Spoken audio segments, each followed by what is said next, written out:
Good evening, everyone. Thank you for joining us this evening. I'm going to call to order the City of San Carlos City Council successor agency to the Redevelopment Agency Housing Authority regular meeting. It is November 28th. Will you all please rise and join me for the Pledge of Allegiance? I pledge allegiance to the flag of the United States of America and to the republic for which it stands, one nation, under God, indivisible, with liberty and justice for all. Okay, item 3, changes to the order of the agenda. Are there any changes this evening from staff? No changes to the order of the agenda this evening, Madam Mayor. Thank you. Any changes from my colleagues this evening? Okay, seeing none, we'll move on to item 4, presentations. Receive an annual report from the San Carlos Library. And joining us tonight is Jessica Koshi-Lum, San Carlos Library Manager. Welcome, Jessica.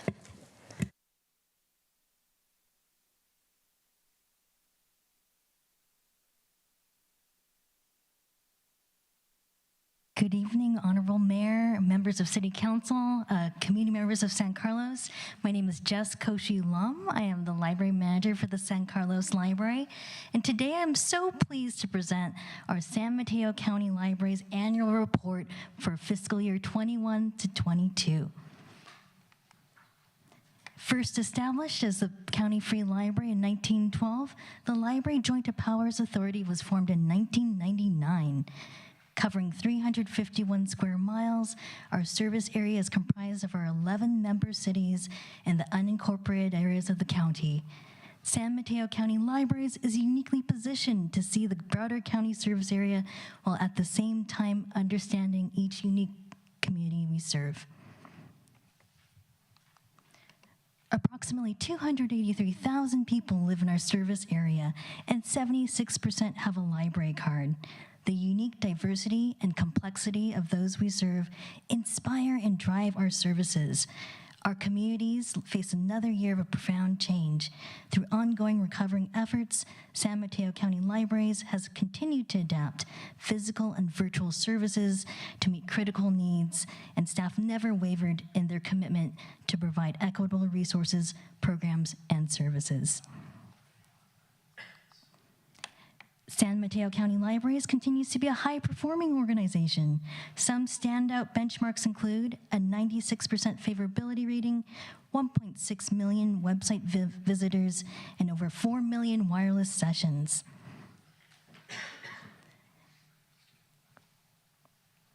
The library system had over 2 million checkouts and 935,000 library visitors. Locally, the San Carlos Library had 124,000 library visitors and circulated 368,000 items in this past fiscal year. In 2022, we started with a new title, being named a 5-star library for the very first time by Library Journal. We currently rank number one in California and 3rd in nationwide when compared to our peer libraries. This incredible honor acknowledges our success and commitment to servicing our patrons and the value our communities place on our library services. This year, we launched a 7-day-a-week library service and expanded our evening hours at our libraries, allowing for greater access. We also provide vital support, including distribution of free COVID-19 masks and test kits, and work to address food insecurities in our communities. We successfully launched Empower Cards, new library cards designed to simplify and expand student access to library resources. Our collections are always expanding. This year, the community gained access to valuable digital information and resources to help support those looking for employment, rent relief, and mental health support, and so much more. Our award-winning Big Lift Inspiring Summer Camps served over 900 youth at 8 school sites, making significant progress in advancing literacy and academic performance in most of our vulnerable communities. Continued Measure K funding supported those programs, which included over 50,000 free giveaway children's books and the employment of 200 high school and college-age interns who gained valuable life experiences and skills. In response to our families craving more in-person offerings, our staff developed a new STEAM curriculum. This new program included fun, educational, and hands-on activities for families to experience together. On Saturday, June 4th, after 3 years of construction, the beautiful new Atherton Library opened. The library's flexible and inviting space is the perfect location for all community members to enjoy a variety of library programming and thoughtfully designed inviting spaces. After being apart for so long, there's something just so special about seeing our community members coming together to enjoy our inside spaces. Here is a charming video of our patrons sharing what they enjoy most about our libraries.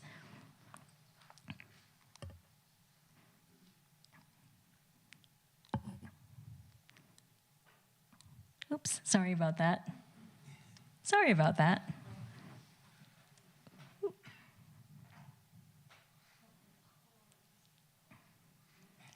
Yeah? Thank you.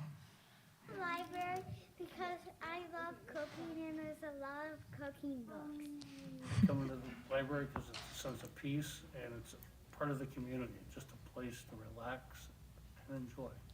Me gusta mucho el contenido, todo lo que hay en este lugar, en los libros, tienen muy buenos libros para leer. I like to come to the library to do art. I like coming here for the meditation group as Monday through Fridays, and it helps me with my mental health. Love the selection of books, especially my daughter's in a Spanish immersion program, so there's tons of Spanish-speaking books that we don't find at some of the other libraries or bookstores. Because I like to play with the things inside the library.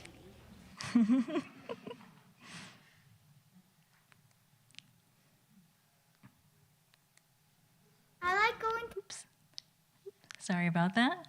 I would love to thank our library staff for their tremendous work and creativity, our friends of the library for their dedication and advocacy, city staff and council for your ongoing support, in particular Mayor Sarah McDowell and Crystal Moy for their work on the Library JPA Governing Board and our Operations Committee. Thank you so much for your time, and I'm happy to answer any questions. Thank you, Jess. Any questions for Jess this evening about our amazing library system? Seeing none, Jess, thank you for all of your great work. We love having you here in San Carlos, and serving on the library board is one of my favorites. It's just such a, the libraries are so much more than just books. It's an anchor in our communities and offer so many wonderful services, including the Big Lift summer programs are really special and near and dear to my heart to help kids overcome summer learning loss and read at a third grade level. So thank you so much for your service. And I'm sure many of us will be seeing you soon in the library. Thank you so much for your time. I appreciate it. Thank you. Okay, we will, is there any public comment on libraries? No, there were no hands raised. Okay. Thank you. Everyone's just so happy and satisfied. Thank you again, Jess. We'll now move on to council communications and announcements. These are brief items from members of the City Council regarding upcoming events in the community and correspondence that they have received. Would any of my colleagues like to share an item this evening?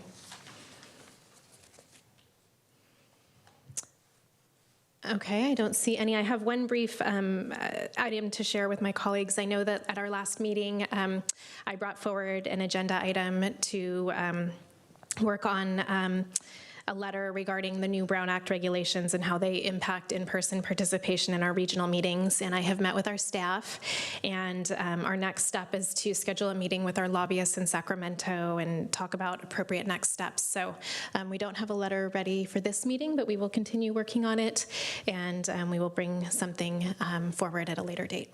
So that's my update. Okay, I see no other announcements, so we will now move on to item 6, public comment.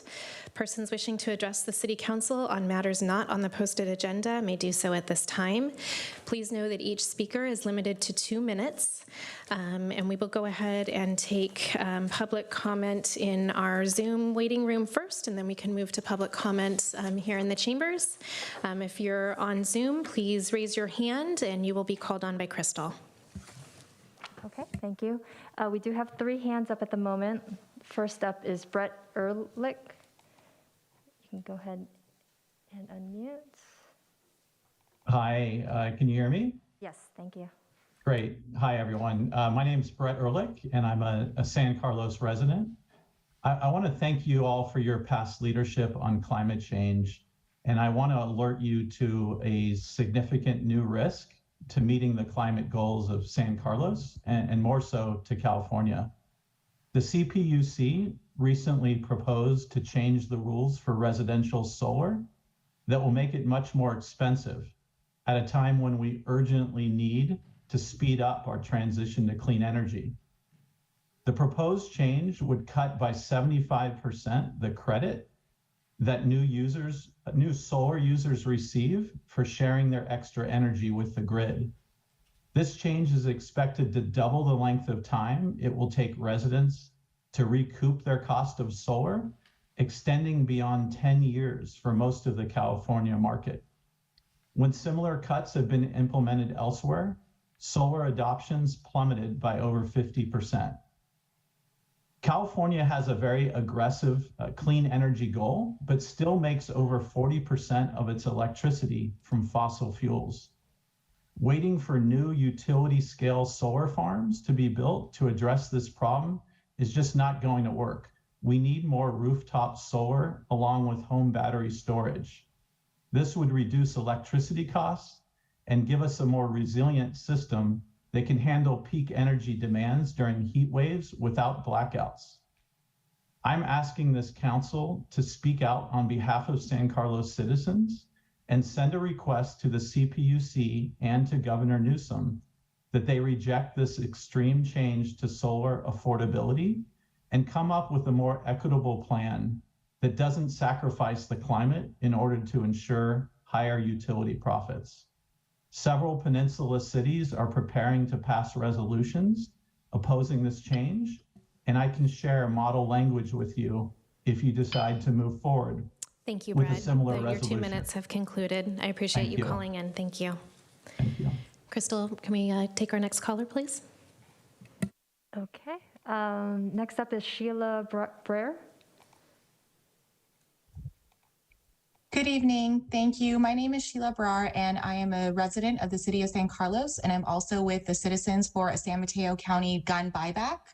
I'd first off like to take the opportunity to thank all of you and the city of San Carlos for being so supportive of buyback efforts happening in the county previously, and let you know that there will be a gun buyback in San Mateo County on Saturday, December 3rd, here in San Carlos at 1000 Skyway Road. The event will begin at 10 a.m. and conclude at 2 p.m.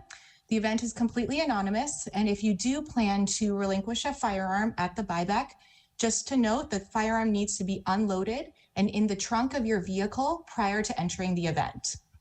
$100 will be given out for handguns, shotguns, and rifles, $200 for assault weapons and ghost guns, and $50 for any non-functioning firearm. While our group facilitates fundraising and also collects survey data, the event itself is managed and operated by the San Mateo County Sheriff's Office, and we'd like to take the opportunity to thank all of them for taking this event on, as well as the officers from Belmont, Redwood City, and San Carlos that man the event on the ground and allow for a safe event to happen. We would like to also note that this is the 6th county-wide buyback since 2018, and during that time, more than 2,000 unwanted or unsecured firearms have been collected. Just wanted to let you know that that's happening this Saturday, December 3rd, from 10 a.m. to 2 p.m. at 1000 Skyway Road, and we hope to see you there. Thank you. Thanks very much, Sheila. Our next caller? And the last hand up at the moment is Dimitri Vandelis. Yes, hi. Can folks hear me? Yes, thank you. Yeah, hi. I'm here just to discuss the 642 Quarry Road project. I'm concerned because staff is proposing a mitigated negative declaration for the project, but the developer is planning to do a build out to a biosafety level 3 level. And I don't feel this is a responsible thing. because these points are inherently contradictory. A BSL3 build out needs to have all of the declarations publicly specified, and a larger community discussion needs to be planned. I don't think we should be considering BSL3 in this city, and we need to set a policy as a community on this. So I'm concerned that we have plans for building without having an open public discussion. Have we considered what the costs for decommissioning the building in the future would be, and where the monies for decommissioning the buildings come from? The city needs to prepare for lawsuits if something goes wrong. And I'm concerned that staff is allowing developers to drive what is safe or not safe for this community without any real community input. We have people in the city approving projects with no understanding of toxics or biotech, and it's a really serious problem. We already had an issue with staff declaring an EIR unnecessary for the Alexandria project until they were publicly called out, and then reversed course. And now we're having the same thing occurring with a potential BSL level 3 lab. And then lastly, I thought there was a moratorium in place, so I'm not even sure why this why this development is going forward. Thank you. Thank you, Dimitri. I'd like to ask staff to just follow up with Dimitri regarding the carve out for 642 quarry and how that was carved out of the moratorium. Thank you.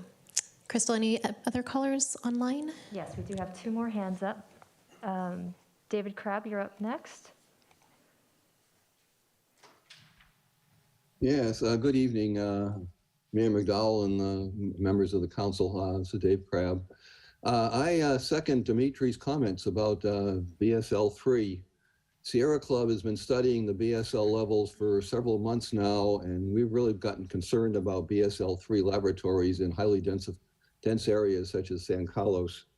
I was looking at the description of level 3 are indigenous or exotic agents that may cause serious or lethal disease via aerosol transmission. That's pretty scary to me when you're building these buildings next to residential units and commercial areas here in San Carlos. And so I would like the city to absolutely declare no BSL-3 laboratories in San Carlos. BSL 1 and 2 seem to be sort of acceptable from what I've learned about it. So anyway, and as Sierra Club has sent you our guidelines for biotech at least once, probably twice at this point, and we also have a video on it if you want to learn more. And so I'm speaking specifically, officially for Sierra Club Sustainable Land Use Committee tonight. So please consider an ordinance or some kind of a ruling against BSL-3 laboratories in any of these Alexandria or other developments that are coming into San Carlos right now. And don't let them fool you saying, well, the experts know how to take care of it and it's not your responsibility. It's still your responsibility to protect the community, and I hope you do that. Thank you.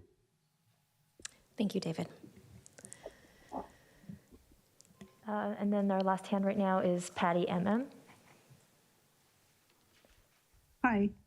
So I think Dimitri and David probably have researched this a little bit more, but I was just online looking at the 642 project papers, and what I saw was no plans, just open floors, open levels for building 2 anyway. I don't think I got to building 1, but they haven't even decided that they have a biosafety level 3 lab or business that would want that. They're saying they might use impossible meats or even a drone thing might go into this thing. So they can.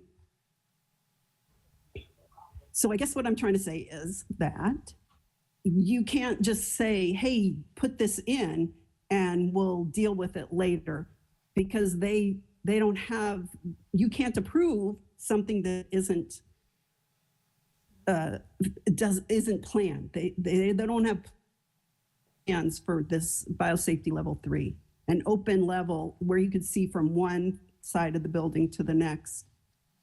There's no indication where a containment lab would be. So I don't think that you would make a mistake by not approving the level 3 lab. Thank you. Thank you, Patty. Any other callers online, Crystal? No, there are no further hands. Okay. Do we have any cards from members of the public in person? No. Okay. Thank you, everyone, for calling in and sharing your public comments with us this evening. We will now move on to item 7, consent calendar. Do any of my colleagues wish to pull an item from the consent calendar? Madam Mayor, staff wishes to pull 7H. We need to make a very minor change that we can make right after the consent calendar itself. Okay. We'll pull item H. Okay. I will now entertain a motion. I move to approve City Council consent items A through G and I through K. And for item J, adopting ordinance number 1592, an ordinance of the City of San Carlos approving the 405 Industrial Road Project Planned Development Plan and related zoning map amendment to rezone the project site from landmark commercial to planned development at 405 Road APN 046 051 0880, and ordinance 1593 approving a development agreement with Menlo BCSP 405 Property LLC for the industrial project. And item K, adopting ordinance number 1594, an ordinance of the City of San Carlos repealing and replacing the San Carlos Municipal Code section 1032-224 parking restriction 700 block of Laurel Street during the farmers market with section 1032-224 parking restriction during farmers market. I'll second that. Okay. Any further discussion? Seeing none, Crystal, could you please call the roll? Councilmember Dugan? Yes. Councilmember Collins? Yes. Councilmember Palmer Lohan? Yes. Vice Mayor Rack? Yes. And Mayor McDowell? Yes. Yes. Jeff, did you want to take item H now? Yeah, thank you, Madam Mayor. The change we need to make to item 7H came late this afternoon at the request of the appellant to change the date of the hearing from January 9th to January 23rd. And the applicant has agreed that that works for them as well. So both parties are in agreement. So if when you make the motion to approve 7H, you could note that we're changing the date of the hearing from January 9th to January 23rd, 2023, that would be great. Okay. Any of my colleagues wish to make that motion? I approve scheduling a public hearing of the City Council to consider an appeal of the Planning and Transportation Commission's decision on the 703 Knoll Drive project, moving the hearing from January 9th, 2023 to January 23, 2023. Second. Thank you. Any further discussion? Seeing none, Crystal, could you please call the roll? Vice Mayor Rack? Yes. Councilmember Dugan? Yes. Councilmember Collins? Yes. Councilmember Palmer Lohan? Yes. And Mayor McDowell? Yes. Okay, thank you, everyone. We will now move to item 8, public hearing, consideration of adopting an ordinance extending urgency ordinance 1578 pursuant to Government Code Section 65858A that imposes interim regulations and objective standards for the subdivision and development of qualified Senate Bill 9 properties for a period of 1 year. With us tonight is Sajudi Hawk. Good evening, Mayor, City Council, San Carlos community. My name is Sajudi, and I'm the Senior Management Analyst for Community Development. And tonight I'll be presenting on the public hearing on consideration of extending SB 9 urgency ordinance for a period of 1 year.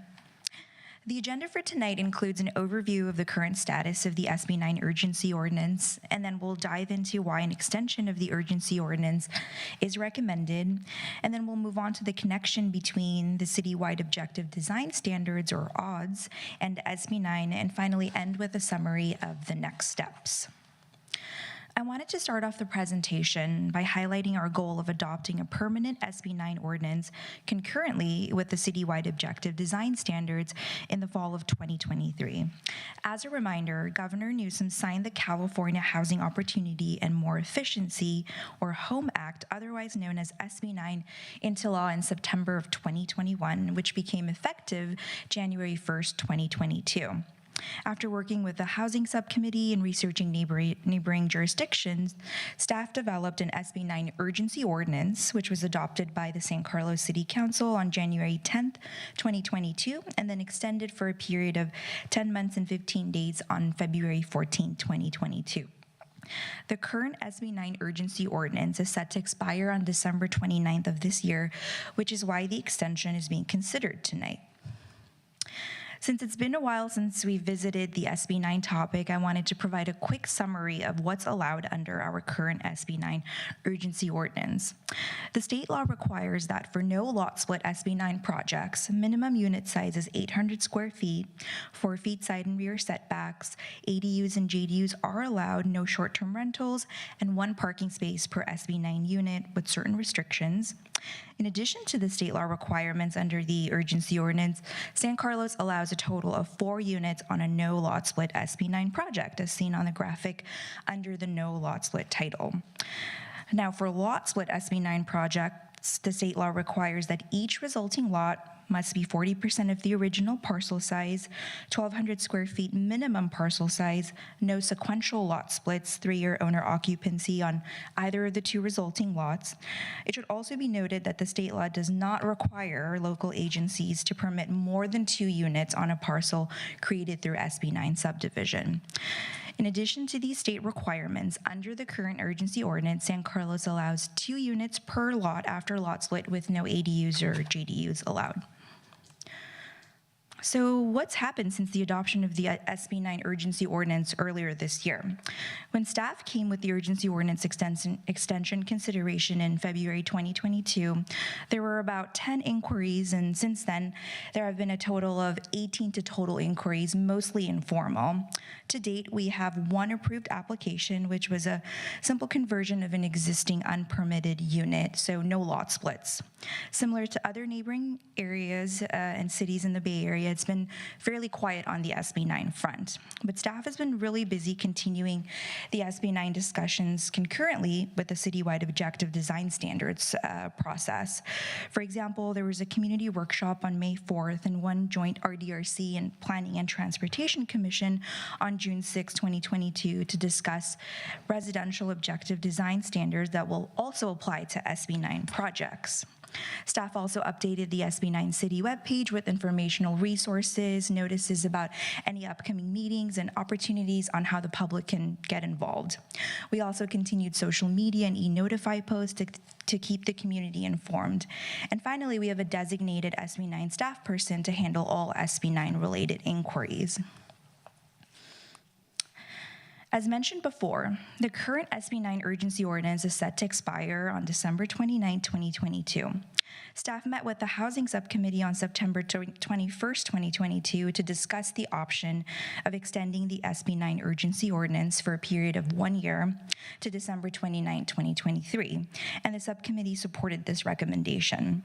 The advantages of moving forward with an extension is that it will result in 1 set of objective design standards for all residential, which includes single family, SB 9, ADU, multifamily, and mixed-use projects, rather than having 2 sets of simultaneous standards. And by having 1 set of objective design standards, it lessens confusion for any future interested SB 9 applicant. It's also most efficient to include everything within the ODDS project, as it is more comprehensive and involves a robust public engagement and outreach plan. It is important that the objective design standards that are developed for SB 9 are developed collaboratively with the public input, and the ODDS process really gives us this opportunity. If we let the SB 9 urgency ordinance expire, the state law would become effective. San Carlos's existing zoning regulations are insufficient for regulating SB 9 projects and do not really address the community's concern around, let's say, parking, scale, or development intensity. In addition, under SB 9 state law, the city does not have the discretion to review and impose any reasonable conditions on SB 9 projects. The current urgency ordinance that we are recommending for extension would continue to provide the city with clear and measured regulations for how such developments can occur while maintaining consistency with the state law. On the next slide, I'll quickly discuss why the citywide design standards, or ODDS, is so important to the development of the permanent SB 9 ordinance. Now, the state of California has adopted legislation requiring cities to approve certain housing proposals through over-the-counter processes based on objective standards. The result of these laws is to encourage cities to create quicker, more accessible pathways for housing to be built. So what are objective design standards? The state law defines it as standards that involve no personal or subjective judgment by a public official and are uniformly verifiable. So for example, the standard of 40 square feet front entryway is an objective design standard, but saying welcoming front entry is considered subjective. The citywide ODDS project was launched in March of 2022 and included 2 community workshops thus far and a joint study session. Initially, when the ODDS project started, it was going to be separated into 2 tracks, one to create SB 9 objective standards and one to create objective standards for all other residential projects. However, due to the lack of SB 9 applications, the efforts have been streamlined into 1 track, which is to create 1 set of objective design standards that would apply to all residential projects, including SB 9 projects. On the next slide, we will discuss why it's most efficient to streamline the ODDS and SB 9 efforts. The ODDS process is expected to be completed in the fall of 2023. Once the ODDS are completed, they will be incorporated into the future permanent SB 9 ordinance that will be brought forward also in the fall of 2023. Now, the benefits of streamlining these efforts is really because we're required by the state law to develop objective design standards. And since the future permanent SB 9 ordinance also needs to include a set of ODDS, it makes most sense to have 1 set of standards that will be applied to all residential, including SB 9. Based on what comes out of the ODDS discussion, there is a possibility to discuss things like whether we do want to allow ADUs or JDUs after a lot split, or revisit height limits or lot size and other such objective design standards. Alternatively, if the city decides that they do want to develop an SB 9 permanent ordinance sooner rather than later, this will require the development of SB 9 specific objective design standards and then updating these standards again in the fall of 2023 once the citywide ODDS are completed. Having 2 sets of standards for SB 9 projects in less than 1 year may create confusion for future SB 9 applicants. We also looked at what other neighboring cities are doing and found that they're on a similar path to San Carlos. For instance, Burlingame incorporated design standards in December of 2021, but are working on more detailed standards currently as their phase 2. Redwood City never adopted an urgency ordinance and hasn't received any applications, but a half-dozen serious inquiries. They're actually preparing the SB 9 ordinance as part of their housing element adoption, and they're going to attempt to adopt something by May 2023.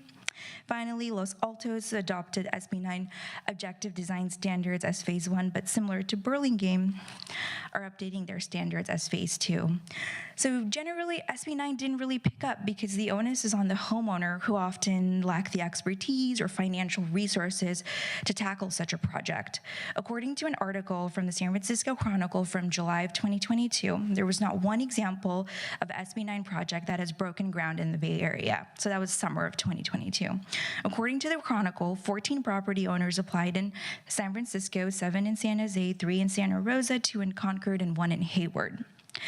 Additionally, a 2021 Turner Center analysis, a think tank out of Berkeley, highlighted that despite the potential of SB 9 to create more housing, SB 9 projects are really contingent on property owner interests and construction costs, as well as contingent on local factors such as adequate contractor capacity and availability of appropriate mortgage products. This goes to show that it will serve the city well to take a little bit more time to develop a permanent SB 9 ordinance and learn from the best practices of other cities, since the trends are indicating that there won't be a big influx of SB 9 applications.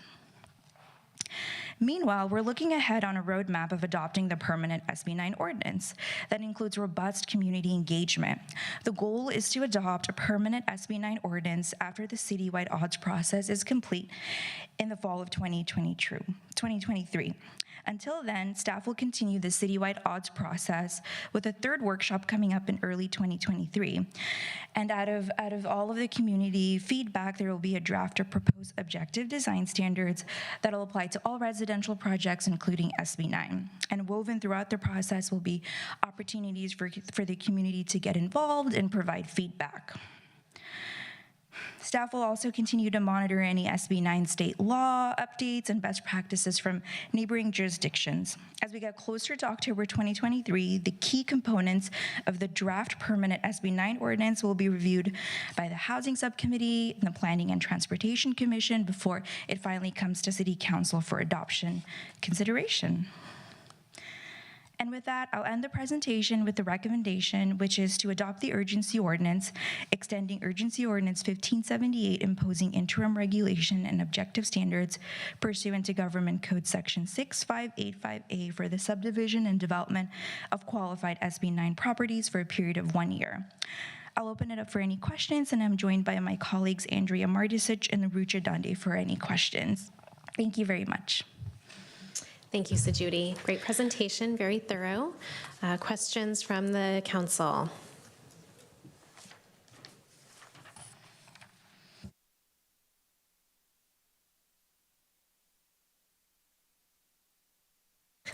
Okay. Councilmember Palmer Lohan.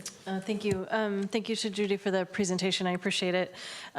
So just out of curiosity, so when we talked about this in February, we talked at that time about putting objective design standards in place, and that was a primary driver for the urgency ordinance. And I appreciate kind of the rationale for wanting to fold it into the housing element. I'm just wondering if we thought then that it would take 10 months to do objective design standards, and now we're asking for another 12 months. Could you help me understand the timeline around that and kind of why it's going to take 2 years as opposed to just the 10 months that was originally shared with us? Sure, and I'll speak to the SB 9 piece, and perhaps Rucha or Andrea can speak to the odds piece. But when we initially presented that timeline in February, we anticipated that there would be way more interest for SB 9 projects. And based on the lack of interest, and so then the sense of urgency to develop a permanent ordinance wasn't as urgent. And so when we looked back at the scope for the odds piece, initially there was going to be 2 tracks to really quickly develop SB 9 objective standards and incorporate them into a permanent ordinance, and then develop objective design standards for the rest of the residential projects. But because there was a lack of SB 9 applications and interest, we thought it would be better to consolidate these efforts into creating one set of objective design standards. And so the staff working on the odds project revisited the scope and thought that would make more sense. And one reason why we're doing this is, let's say alternatively, we did have a SB 9 permanent ordinance in place this year. By the end of the process, there would have been 3 sets of objective design standards that apply to SB 9. So one set in the interim ordinance that we have in place now, and then one set in the permanent ordinance that we would have in place if we followed the original timeline. And then that set had to be updated again in the fall of 2023 once the odds project was complete. So within a year and a half, there would have been 3 sets of objective design standards that would apply to SB 9 projects, which would really increase confusion for SB 9 applicants. But Andrea or Rucha, did you want to add anything else on the odds timeline?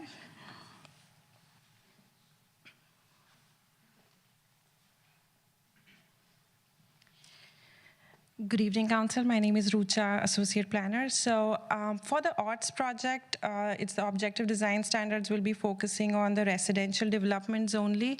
So when we started developing the project, it made more sense to incorporate SB9 objective standards with the overall project, because SB9 projects are basically single-family projects, and the ARTS for single-family would apply to them.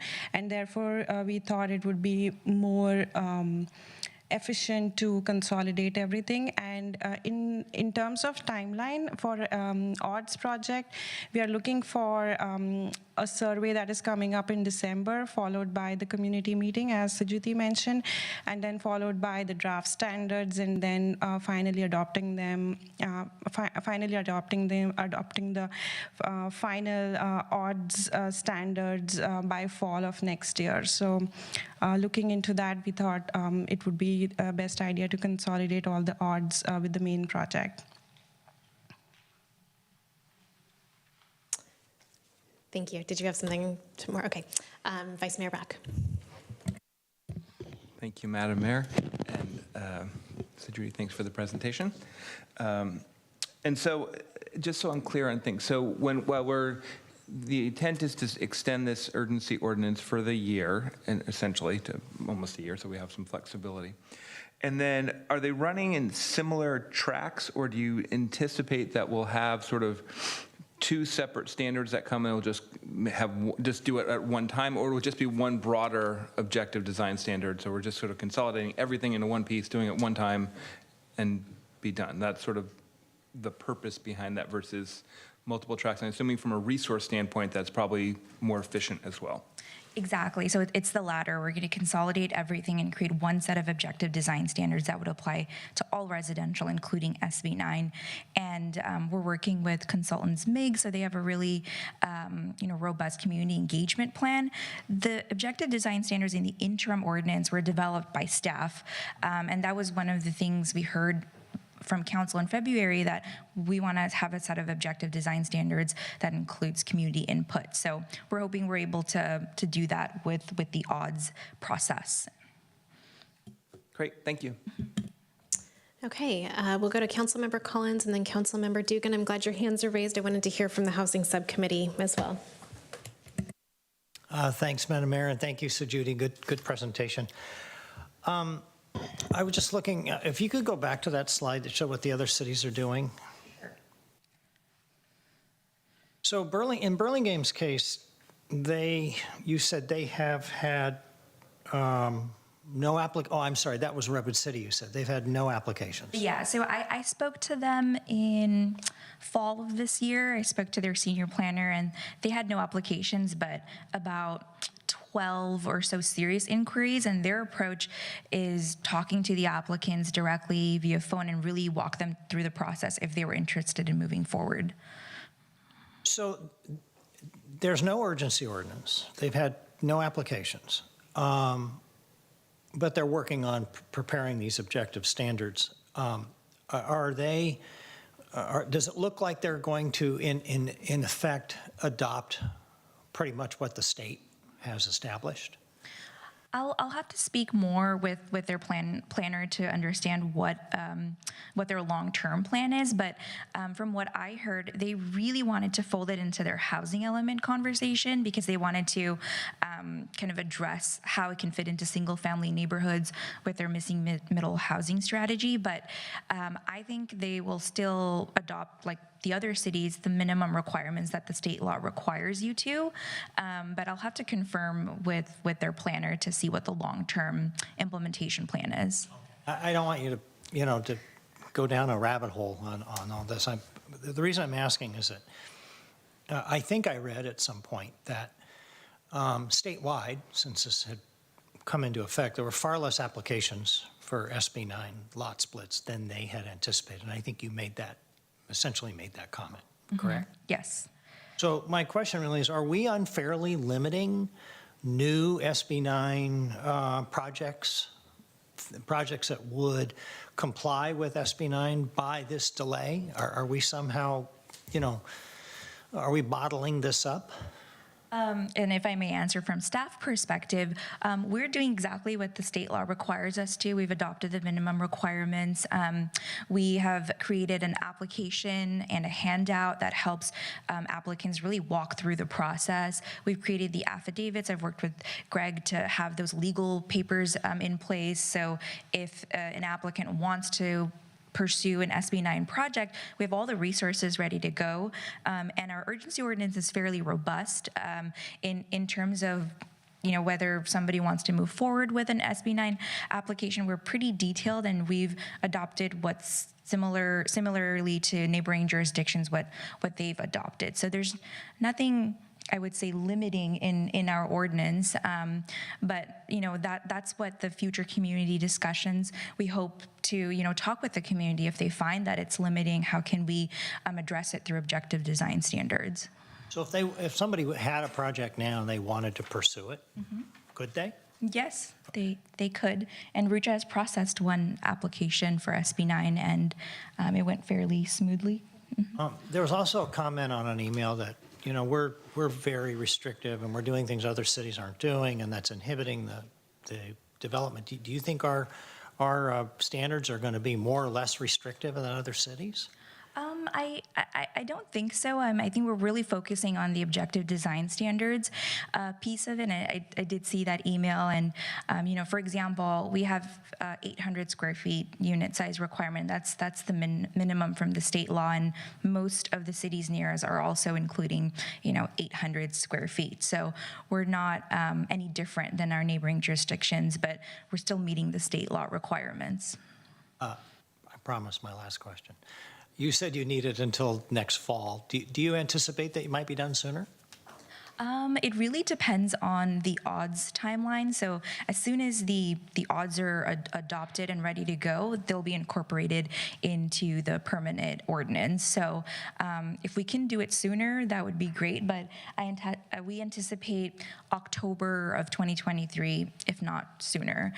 We're requesting a full year, which takes us to December, but we don't anticipate that it'll take that long. Thank you. Thank you, Ron. Councilmember Dugan. Thank you, Madam Mayor, and thank you, Sajudi. Good rundown on this. A lot of moving parts, I realize. First, easy one.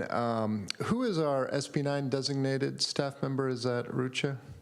Yes. Okay, terrific. And I'm glad to hear we're trying to communicate effectively on this and that we have handouts, et cetera. If I could please just get a copy at some time this week of what we do give to anyone who inquires about an SB 9 project, I'd appreciate seeing that. Sure.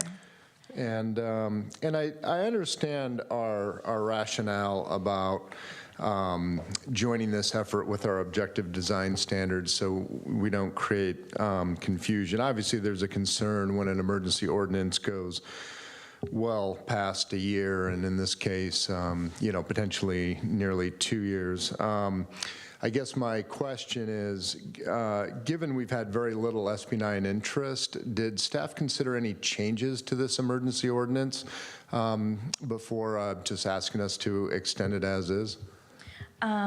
We didn't do any changes. I think legally, Greg, I don't think we're required to change anything in the ordinance when we're asking for an extension. Yeah, this is an extension. I mean, there is some limited option to make changes, but I think we decided just to provide you with an extension. Okay. Was there anything specific that we feel that this emergency ordinance, is causing concern in the community, or is there anything that we wanted to change, or we considered changing, or we just think this is the way to go for the time being? So we're going to be considering changing, the objective design standards, but because that's part of the larger process, it didn't make sense to go in and initially RUCHA and I and Andrea were like, oh, maybe we'll do a phase 1 of changes right now. And then after the odds is completed, we'll do a phase 2. But that again goes back to having 3 sets of standards. So we did, hear from one email, maybe there's a concern on flag lots and how we can revisit that. But for now, the urgency ordinance, we would say from a staff perspective, is fairly robust and can take us through the next year until we have a permanent ordinance in place. Okay. Thank you. That's all I had. Thanks, John. I have a couple questions for you too. So we did receive some emails kind of discussing the square footage of SB9 units. Is that something that will be, worked on in the odds project as well as going perhaps bigger than the 800 square feet? If we get direction from the housing subcommittee and the council that we want to revisit that, we can. Okay. Thank you. And then my second question has to do with the 18 to 20 inquiries that were noted in your presentation.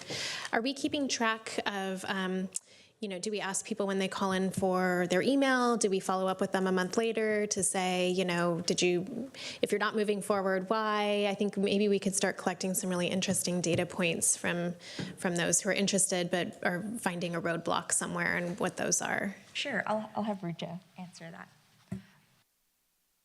Currently, we are not tracking why they did not pursue the application, but we can do that. Okay, great. Thank you. Any further questions from the council? Councilmember Palmer-Lohan. Thank you. I just wanted to kind of build on the question around the square footage and the current minimum requirement. So if somebody wanted to do a project that exceeded the minimum requirement, so for example, something that had greater than 800 square feet, was there a process for them to get that request considered and potentially approved? No, they will have to follow the ordinance. There's no process for anything exceeding the permissible. Okay, thank you. Good questions. This is a public hearing, so we'll go ahead and open it up to public comment now. Okay. We have 3 hands on Zoom at the moment. First up is David Crabb. Good evening again, Madam Mayor and council members. This SB9, I don't know why it's taking so long to get this straightened out. You had a long time to do it. I've been following the ODS reviews, and I've mentioned SB9 a couple of times, and they've been kind of blown off, quite frankly. That don't seem like that's something they were concerned about.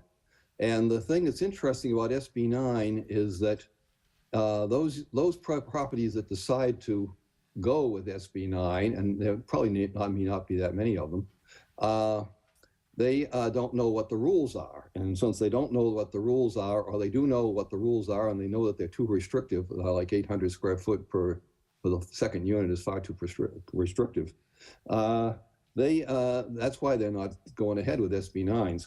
But SB9 could have some other situations.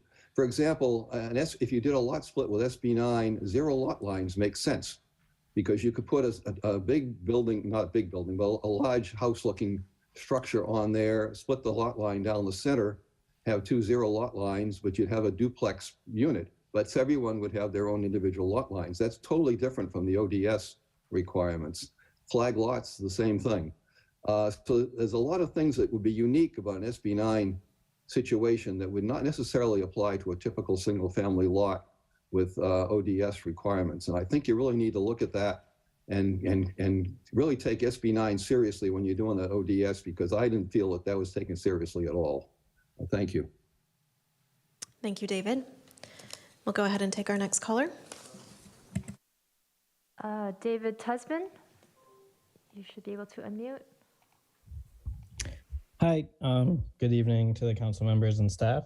Thanks for taking the call and taking this up. I agree with a lot of the considerate questions that council was asking about the lot size restriction. And I, not to be contrarian, but I really strongly disagree with staff saying that we are only implementing what's required by the state. As noted, Redwood City doesn't have an ordinance that states anything, including restricting to 800 square feet maximum floor area usage. And in fact, Burlingame and Los Altos, those other cities you mentioned, also don't have a square footage maximum like we do. And they also have a higher height allowance. To even kind of further say that, maybe it's a misunderstanding that our ordinance sets a lot size maximum. as noted in the June meeting of the Planning and Residential Design Review Commission, David Crabb also made a comment there saying 800 square feet was too restrictive. Committee member Sakai said 800 square foot limit is too restrictive and makes it not economically feasible. Council member Clements said that she is in favor of liberalizing the 800 square foot maximum. And so this maximum exists for us and it does not exist in any other city. And so I really strongly disagree with what staff is trying to say here. And further, when I agree with this line that, you know, there isn't that much base interest in SB 9. And just as the staff said, or it's kind of weird, you're saying it's not urgent to make a permanent ordinance, but you still want to keep this urgency ordinance in place, when in fact, what you're saying is that there was no urgency to implement these prohibitive standards. Thank you, David. I appreciate your comments. Our next caller, please, Crystal. That will be Kathy Baird. You should be able to unmute. Hi. Actually, I'm not seeing a clock at all, so I hope that this works out. My name's Kathy Baird, and I'm a resident of San Carlos, and this is my community feedback. It's pretty similar to the feedback I gave last winter, and also in the Planning Commission. If the goal of the current ordinance was to prevent SB 9 structures from being built, I'd say it's worked well, since we've only gotten one SB 9 application, and that was a conversion of an unpermitted unit, so it was a net zero change. Given that the draft housing element projects 160 SB 9 units to be built over 8 years, it seems foolhardy to continue to throttle the appeal of SB 9 units in San Carlos by extending the quote, urgency, unquote, ordinance for another year. When you passed the ordinance last winter, the plan was to be ready with a permanent ordinance when time was up at the end of this year. We really need to get going on producing our share of much needed housing and meeting our RHNA requirements. And SB 9 units are part of the plan. I acknowledge the comments from staff about delaying a permanent ordinance until the objective designs process is complete. However, I disagree about continuing the urgency ordinance. But if you plan on doing that, I urge you to at least increase the maximum allowed square footage from 800, which is also the minimum by state law, to a maximum of 1,600 square feet. More square footage will increase the appeal of building SB 9 units. Thank you. Thank you, Kathy. Do we have another caller online? No, that was our last hand. Okay, thank you. Do we have anyone here in chambers wishing to make a public comment? I have not received any speaker cards. Okay, thank you. I'd like to say thanks again to the public for calling in and sharing your thoughts. Since this is a public hearing, I will entertain a motion to close the public hearing. Madam Mayor, I move to close the public hearing. Second. Okay, thank you. Crystal, could you please call the roll? Councilmember Palmer Lohan? Yes. Vice Mayor Rack? Yes. Councilmember Dugan? Yes. Councilmember Collins? Yes. And Mayor McDowell? Yes. Thank you. Okay, we will now open this up to council discussion. Would anyone like to share further thoughts?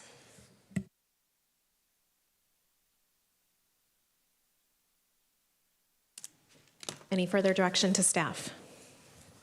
Councilmember Palmer Lohan. Thank you. So I wanted to thank staff for their presentation tonight and making your argument very clear. I also wanted to thank the community members for calling in and sharing their perspective. The thing that I'm struggling with is what couple of the callers talked about is the fact that there's not high demand throughout the state of California for SB 9 units, that there's a lot of market forces around that with respect to lack of appropriate financing products to actually get them built, availability of contractors and construction workers. My guess is probably also the high cost of building materials. The potential, return on this type of an investment is probably unclear at this moment in time. A number of cities were cited that had only a handful of inquiries about them, and many cities throughout the Bay Area weren't even mentioned as having one. So I'm personally struggling with our commitment as a council for creating a pathway for the creation of housing. The fact that at the time of the urgency ordinance was set, we set the maximum to be the state minimum, which probably further hinders the economic viability of some of those new units.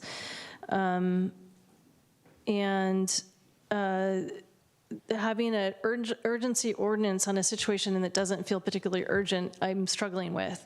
And I appreciate the want to have an elegant solution with objective design standards so that there just be one set and we'd only have to follow one. But I'm just having difficulty wrapping my head around something that I thought we were going to get by this point, which was objective design standards for SB9 units. And I was surprised when the agenda item came through and it was actually to extend it as opposed to actually a presentation of what those objective standards were. So I'm kind of, that's kind of where I'm at right now. I'm just really having a hard time with this request, and I also hear the call for flexibility on the square footage. So I'd be open to hearing my colleagues, their perspective on some of these issues. Thank you, Laura. Councilmember Collins. Thank you, Madam Mayor. I'm struck by this discussion that there seems to be a lot of question around the fact that we call it an urgency ordinance. And it seems to me that this is basically a tool that we use to get things right. And it gives us time to work on it. And I think that's really important. And as far as the square footage goes, unless staff tells me differently, I don't see any evidence that allowing more height is producing more applications for more units. So I'm not really swayed by that, increasing the liberal heights or the heights limit to a more liberal level. So the other thing I want to say is I think it's important that we get this right. I think staff's headed in the right direction. And I've seen situations where we've rushed things, and if we had a backlog of applications, I might feel differently. But the fact that there aren't a backlog of applications, and as Laura mentioned, there are so many things that go into adding housing. There's the cost of it, for one thing. There's the economy. There's the availability of labor and materials. And delivery of such. So I'm not sure that we are unfairly limiting the production of more housing simply by extending this. So that's really all I wanted to say about it. Thank you, Ron. Any other comments? Councilmember Dugan. Yeah, thank you, Madam Mayor. And I would just make the observation that I think the commitment of this council to housing is, firm and has been clear throughout, as evidenced by our recent upzoning of nearly every commercial and mixed-use district in our town to the tune of about 3,200 units. And I would just commend staff for the challenge, I would say, of grappling with just the large mix of state mandates that have come down over the past, year, but even more intently over the past 9 months. And, grappling with SB9, with, crossing obligations of objective design standards, and then dealing with, obviously, a dramatic RHNA cycle. All this reflects, there are limitations on what municipalities can handle in a short period of time. So I am supportive of an urgency ordinance extension here that will give us time to bring this process to a rational conclusion where we have one objective design standard that will be rational throughout the SB9 as well as other aspects of our housing element. Thank you. Thank you, John. I'll chime in too and just say that I appreciated your work tonight, staff, and the thorough presentation. It is a lot to wade through. I would be interested in studying. I hear the community's concerns about the 800 square feet, and so I do think I would be interested in studying, if 800 is good or if it should be higher for a unit. I think this gives us time to see what other communities are doing.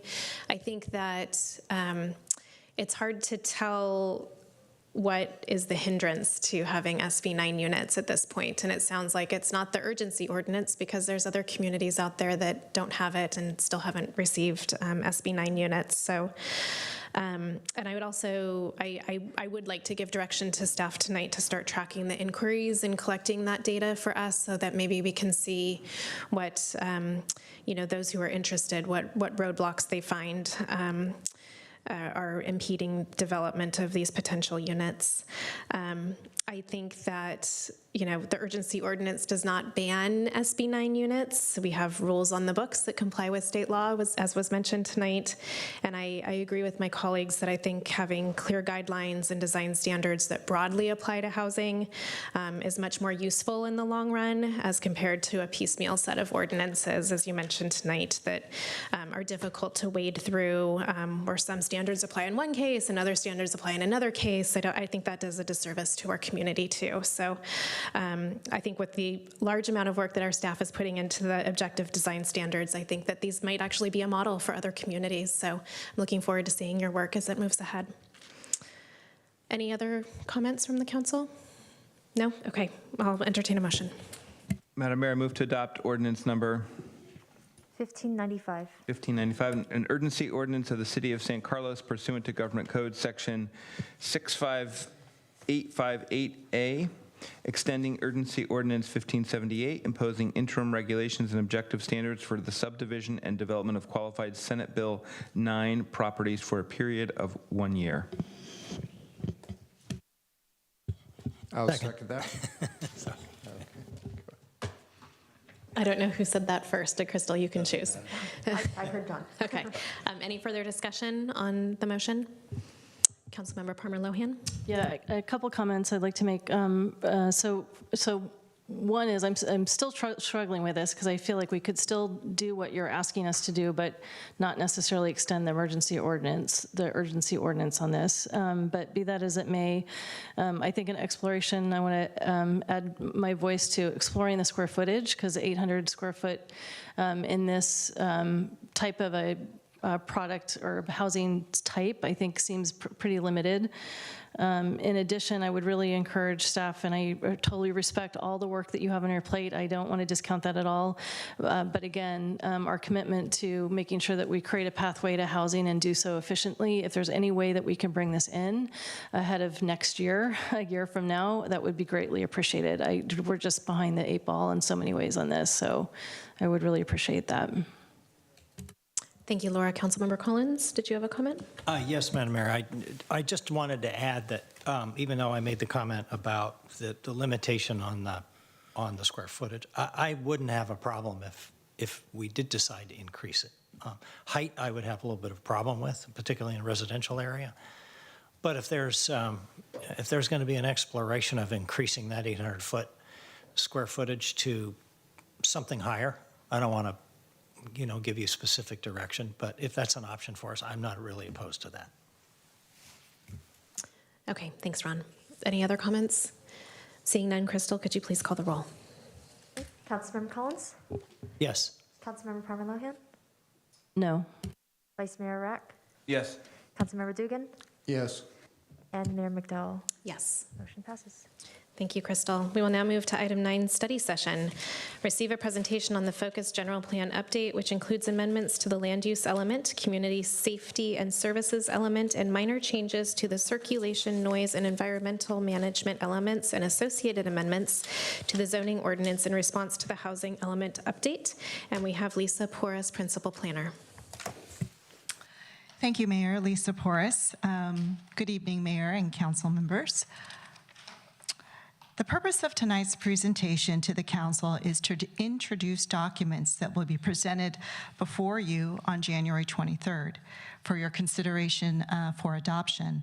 The draft documents consist of focused changes to the general plan and to the zoning ordinance. The documents being introduced tonight are part of the focused general plan update, which was brought about by the state mandates to update San Carlos's housing element and safety element chapters of the city's general plan. Updating those elements required changes to the land use, circulation, noise, and environmental management elements for consistency purposes. In addition, updates to the housing element are also required changes to the city's zoning ordinance to meet San Carlos State Regional Housing Needs Allocation, or RHNA, goal for setting the table for at least 2,735 new units by the year 2031.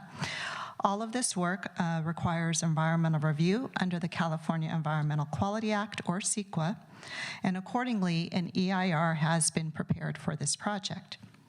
So tonight, a summary of these changes will be presented for all of these components except for housing, which was already presented to the council back on September 26th of this year, and the environmental impact report, which will be discussed in January during the adoption process. Oh, let me go back. So there's no formal recommendation requested tonight by the council, and there's not an expectation that the council should provide staff with robust comments or feedback at this time, because there's a lot of documents to review. This is an introduction. However, should the council have comments or questions, staff will gladly receive them. So discussing how the city would address housing began in the year 2019 with the Welcome Home San Carlos community engagement event. But the formal process in response to the state mandate began in mid-2020 as the city engaged with consultants from MIG to assist in this effort. Since 2020, public outreach and conversations through workshops, focus group meetings, and online surveys, as well as study sessions, have resulted in development of a strategy to meet our housing needs and update the city's policies to address environmental safety. We now have draft documents that have been reviewed or are under review by state agencies and are on their way for adoption come January 2023. The State Department of Housing and Community Development requires a January 31st due date for the housing element.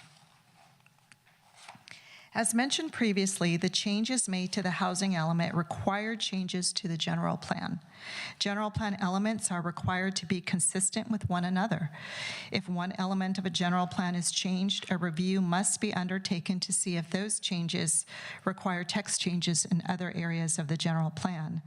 This presentation will focus on where changes have been made for consistency purposes and proposed for council's consideration come January. So the San Carlos General Plan, our current general plan, was adopted in 2009 and begins with an introductory section. The changes made to this section are minor and are reflected to identify a name change to the safety element. Our safety element will now be called the Environmental Safety and Public Services element. And this is to clarify that safety in this context largely means addressing safety from environmental hazards. The other minor change made to this section includes new language that explains the need and the process for this particular focused update, which largely stems from the housing element and safety element required updates. So moving on to the first element that we'll talk about tonight, which is land use. There have been adjustments made to 9 policies in the land use element, and these are highlighted here and are going to be highlighted as well on the next slide. Other changes include modifications for consistency with proposed changes to the zoning ordinance, including adjustments to density ranges as shown in the land use designation section, which will be carried forward into changes on the land use map, which is also contained in the land use element. Outdated policies that were set 13 years ago that no longer apply or that are inconsistent with proposed zoning changes have been removed. Anticipated growth in housing units has been adjusted to reflect RHNA and our current housing requirements.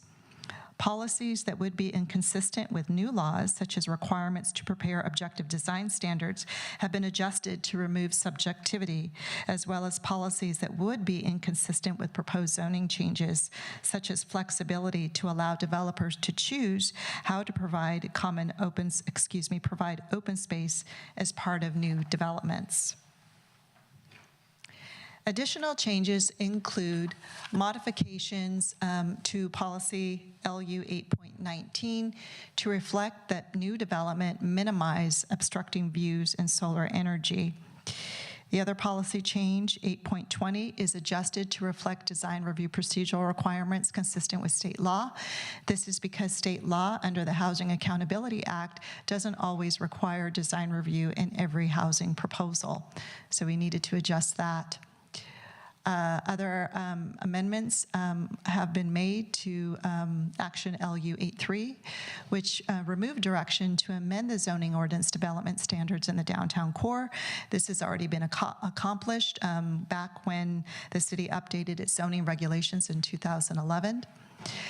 We did amend 2 different action items to reflect the direction to create objective design standards.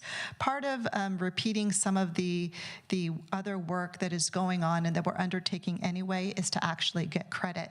So it was necessary to acknowledge this in the land use element so that as the state reviews our housing element and we provide consistency between elements, this is reflected as well. Policy LU 9.5 includes references to require transitional standards for development that is adjacent to single-family neighborhoods. This has come up in the past. We wanted to make a conscious decision to include transitional standard language in some of the policies that we currently have in place. We also want to recognize housing as an allowed use on school sites. In addition to that, we made an amendment to policy LU 914, which has been amended to require that any development that needs to be replaced or restored or rebuilt conform with today's current zoning standards, as opposed to old, outdated standards that were in place at the time that structure would have been built. Action LU 913 removes direction to amend zoning ordinance noticing requirements. We want to be consistent with our current noticing requirements, so we wanted to remove that specificity. And then last, this is a policy adjustment that was made based upon CAL FIRE review, which is to require development in high fire zones to install and maintain fire prevention design and materials in conjunction with the new development. So that concludes the changes proposed to the land use element. Next, we want to focus on the safety element. So the safety element we may have not talked about a lot, but it has been one of the items that has been reviewed, and we had a community workshop and we got a lot of feedback from the community, and it's undergone several different reviews by outside agencies, including One Shoreline. But the safety element is one of the state's required elements of the chapters of the general plan. It contains goals, policies, and action items that facilitate resilience to natural and man-made hazards. And this particular element also includes public services offered to the community. So in the safety element, you'll find those services that are offered largely by our Parks and Recreation Department, and those have been updated to reflect current programs that we have in place today. So you would see that in the safety element. So the update of the safety element is required to be updated along with the housing element. And this is a state law requirement that says that anytime you update your housing element, you have to look at your safety element.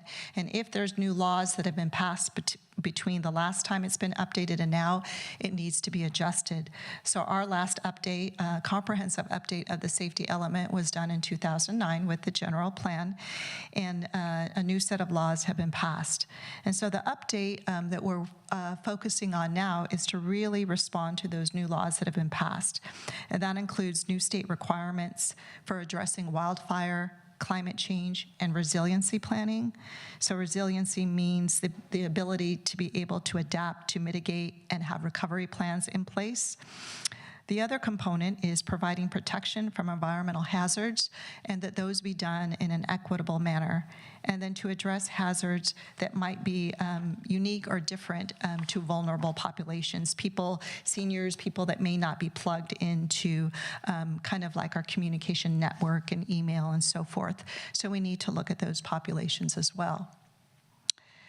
Sort of like the housing element, but not as intense, if you will, is that there's new laws that were passed in 2019 that require cities and county safety elements to be reviewed by the Department of Forestry and Fire Protection.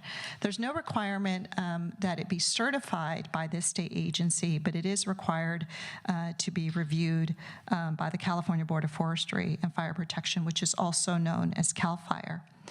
So our draft safety element has since the draft has been sent to CAL FIRE, and CAL FIRE has reviewed and essentially approved. It's kind of like a soft approval.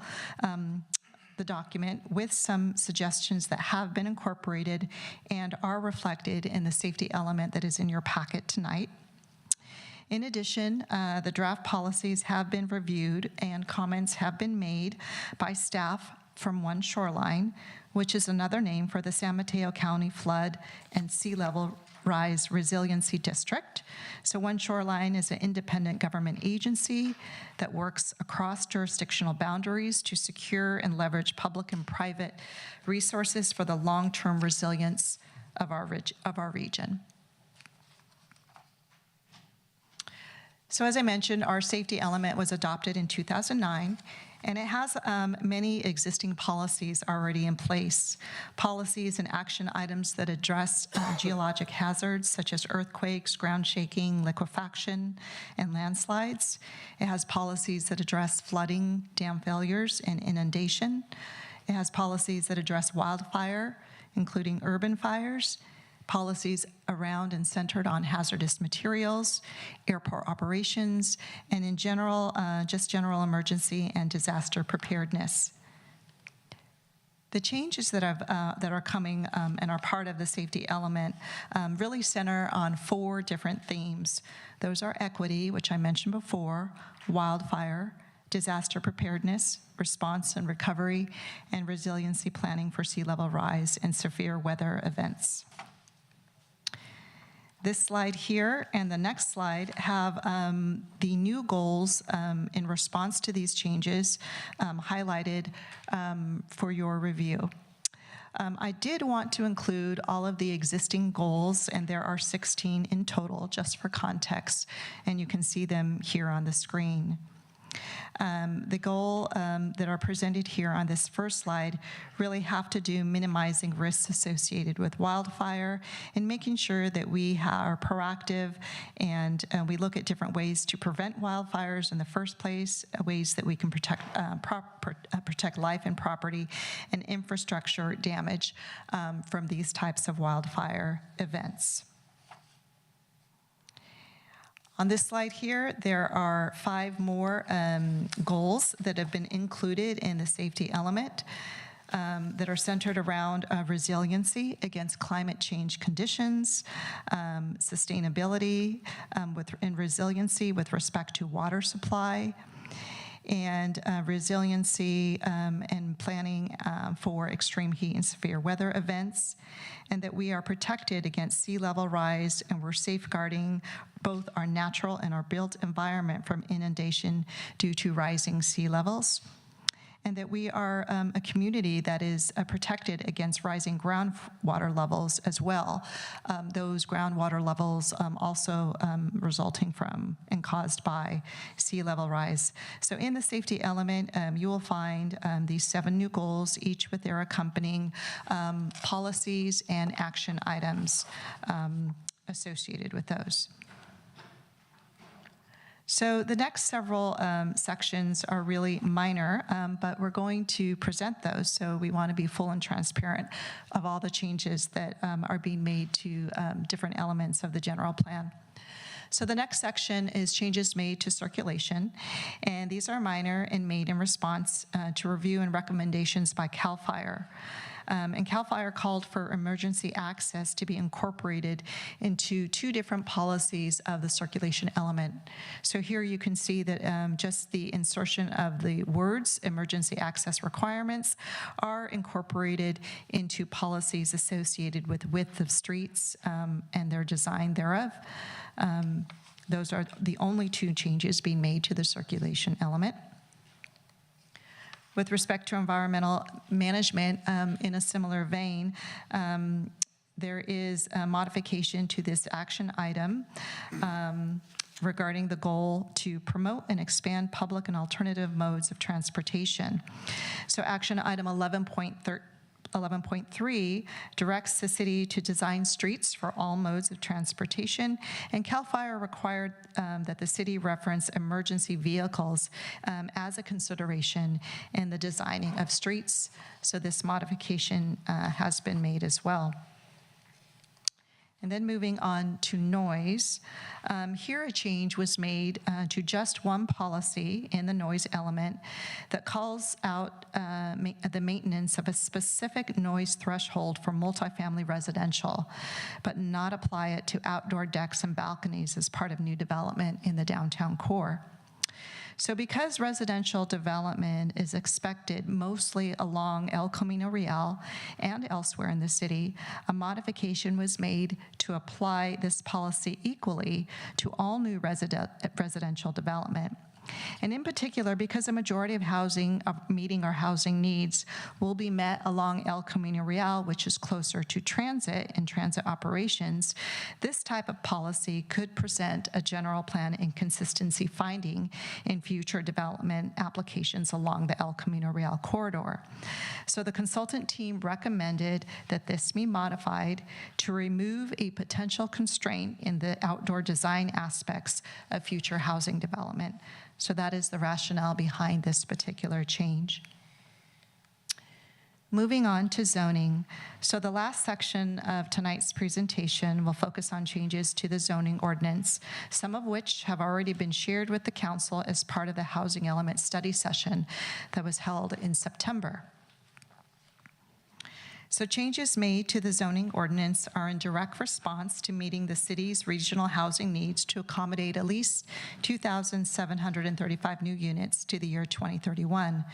And to reach this goal, changes are proposed to existing zoning districts that already allow residential as a permitted use.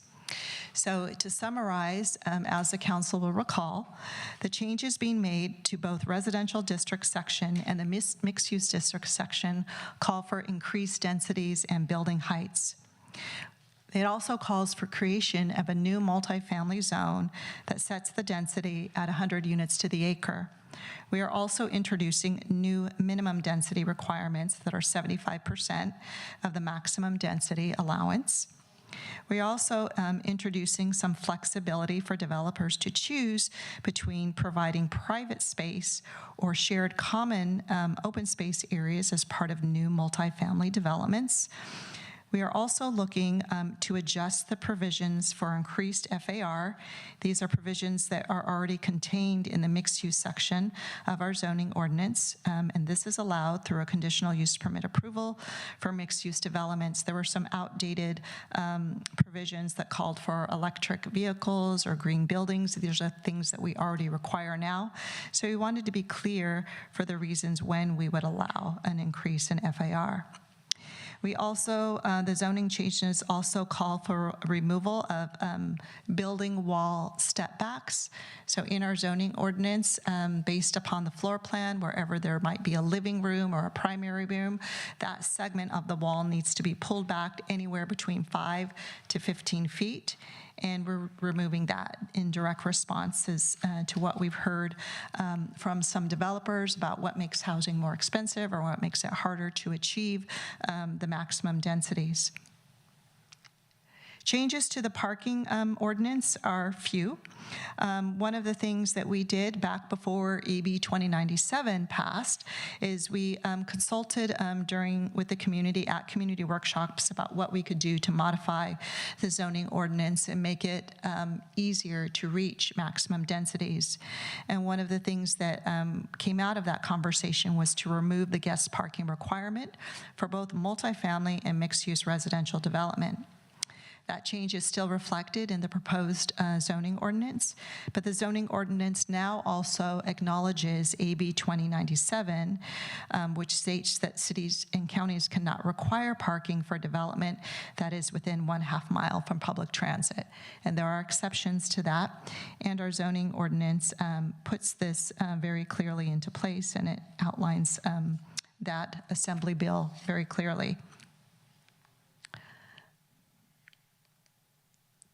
So as a result of all of these zoning modifications, including increased densities, changes to the zoning map are necessary.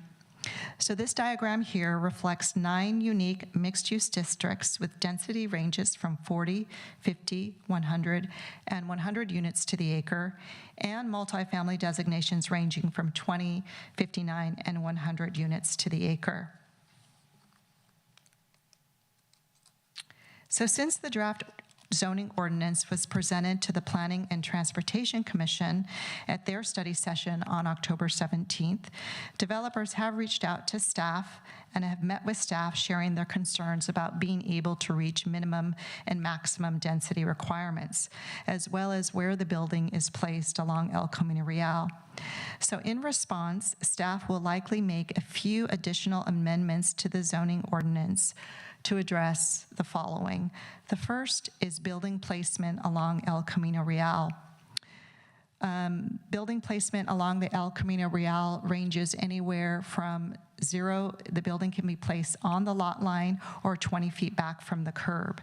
And we want to have a consistent standard in place to be able to ensure there's enough infrastructure or places for people to walk with robust sidewalks in place, given that we have AB 2097 in place. So if we're asking people to walk more, we want to make sure that where the building is placed along El Camino Real really can afford that sidewalk width to be increased as new development takes place along the corridor.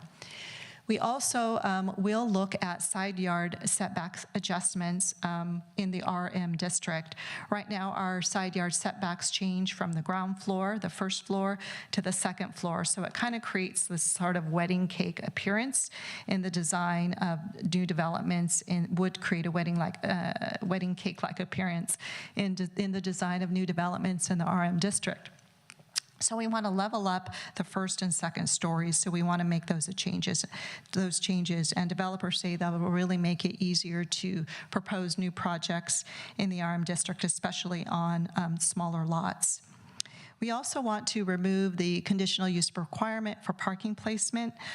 We have a requirement in the zoning ordinance that says you have to put the parking 40 feet back from the front property line. If you can't do that, you have to ask for a conditional use permit. This is an additional time, expense, and kind of an unnecessary requirement, because there are other requirements in place that allow the parking to be tucked behind that primary facade. And as long as projects do that, we don't want to have an extra layer of regulation. So we want to make that adjustment. We are also making a small, very minor adjustment to pedestrian paths and walkways on multifamily development. Pedestrian paths, on-site pedestrian paths and walkways are now required at 6 feet, which makes it a little bit more challenging for these projects. And it's somewhat inconsistent with our 5-foot side yard setback. So oftentimes developers will use the 5-foot side yard setback for those interior walkways and pathways. So we want to adjust that from 6 feet to 5 feet so it's more consistent and easier for developers to meet that. And then we also need to clarify minimum density requirements, especially as they relate to office conversions. We recognize that in some cases, an existing office may want to convert to residential, so we need to clarify that when there's a wholesale conversion of office space, like many different office suites converting, we want that minimum density requirement to be effective. But if it's just, one single office, we don't want that type of development or conversion to be subject to minimum density requirements. So we're working to clarify those. So these are additional changes that would be red line strikeout for your consideration in the January edition of the zoning ordinance. So before I conclude my presentation, I would just like to share a quick status of the overall project and expected next steps. So the draft EIR for the project was released on October 15th, and comments were due today at 5 p.m. Our consulting team will be responding to the comments received, and that will be part of the final EIR for consideration come January. In the meantime, HCD continues to review our proposed draft housing element, which was submitted to the state on October 14th, and comments are due from the state by or before January 12th next year. The adoption process begins with the Planning and Transportation Commission hearing on Tuesday, January 3rd, to consider all of these documents, including the final EIR, housing, land use, safety, circulation, noise, and environmental management elements, and the proposed changes to the zoning ordinance. Staff will be asking the Commission to make a formal recommendation to the City Council. Then the City Council will hear the matter on January 23rd, where the Council will be asked to certify the EIR and adopt all documents. And should the state have substantial changes to the housing element, because it will still be under review by the state, staff will return to the Commission and the Council. However, if the changes are minor, staff would like the option to be able to make those changes and will be drafting such language to be included in the forthcoming resolutions for City Council consideration. So should City Council approve the changes to the zoning ordinance come January 23rd, those changes would be in effect by March 15th next year. So this concludes my presentation. Both Al Savay and I are available to answer any questions, hear your feedback, or any comments you would like to share with staff at this time. Thank you. Thank you, Lisa. And you didn't lose your voice after that long presentation. Good work. Questions from the council?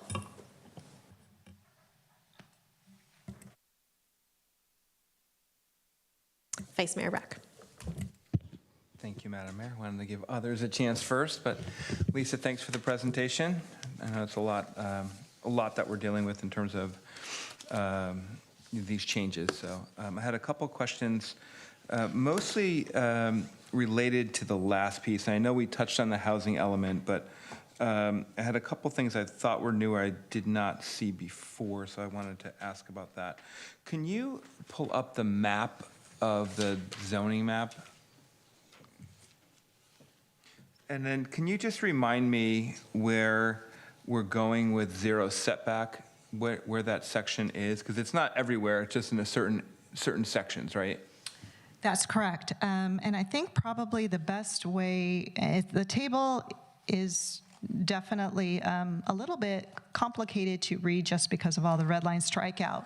But where you're going to find the setbacks for buildings or where buildings should be placed is actually in the zoning ordinance. So this here will identify all of the different districts, but where you see the rules for new development are going to be in the zoning ordinance revisions.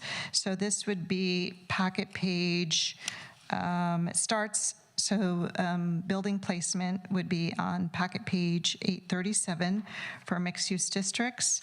That is where it begins, and the building placement section is located, let me find it.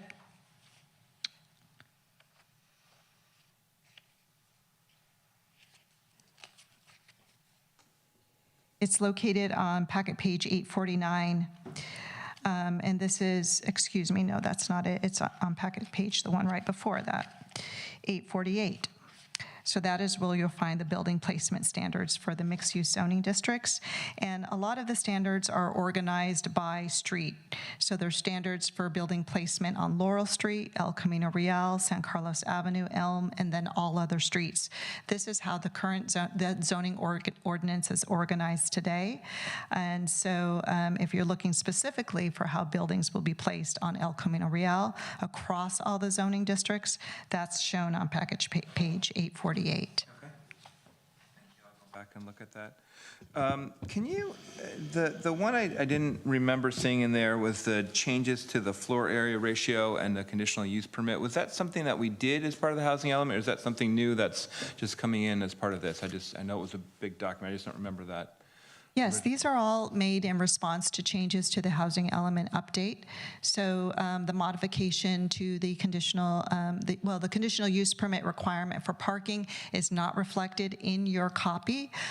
We're letting the council know that these are changes that we would like to make based upon feedback we're hearing from people that are reviewing our zoning ordinance. And I will say, just to sort of kind of set the context, when we approach the zoning ordinance as a whole, we knew we needed to change the zoning ordinance at a high level in order to meet our RHNA. So we're looking at densities, we're looking at height, we're looking at stories. But as we started to look at other areas, especially related to guest parking requirements or making things flexible for developers and meeting open space, there were other minor adjustments that had been made. But this was not an exercise to do a comprehensive evaluation of the zoning ordinance. That would take a much larger effort and more time to do. The purpose of the zoning ordinance amendments are focused, and that's one of the reasons why we call this a focused general plan update, because we're doing it in response to RHNA. There's a lot more modifications that will be made to the zoning ordinance, like, for example, with the objective design standards that we just heard about. So as we open up our zoning ordinance, of course, it's natural for us to hear from developers or other members in the community, can you change this also? Can you change that also? We're trying to keep this focused. There are some slight adjustments we think would improve the zoning ordinance as a whole in response to meeting our RHNA, so we are open to those fine-tuning adjustments. But for the most part, what is being changed in the zoning ordinance is really in direct relation to meet our RHNA. Thank you. And then two kind of comments. One question, the sidewalk change you talked about with the sort of, I guess, the interior walkways, you talked about moving from 6 feet to 5 feet. Mm-hmm. Do we, and I don't know the answer to this, but are there any issues or concerns from ADA compliance with that, with that width? Is there any kind of, is that an issue at all? Not to our knowledge, but we can certainly verify that and confirm that for the council, and we can make sure that that's reflected in the upcoming staff report.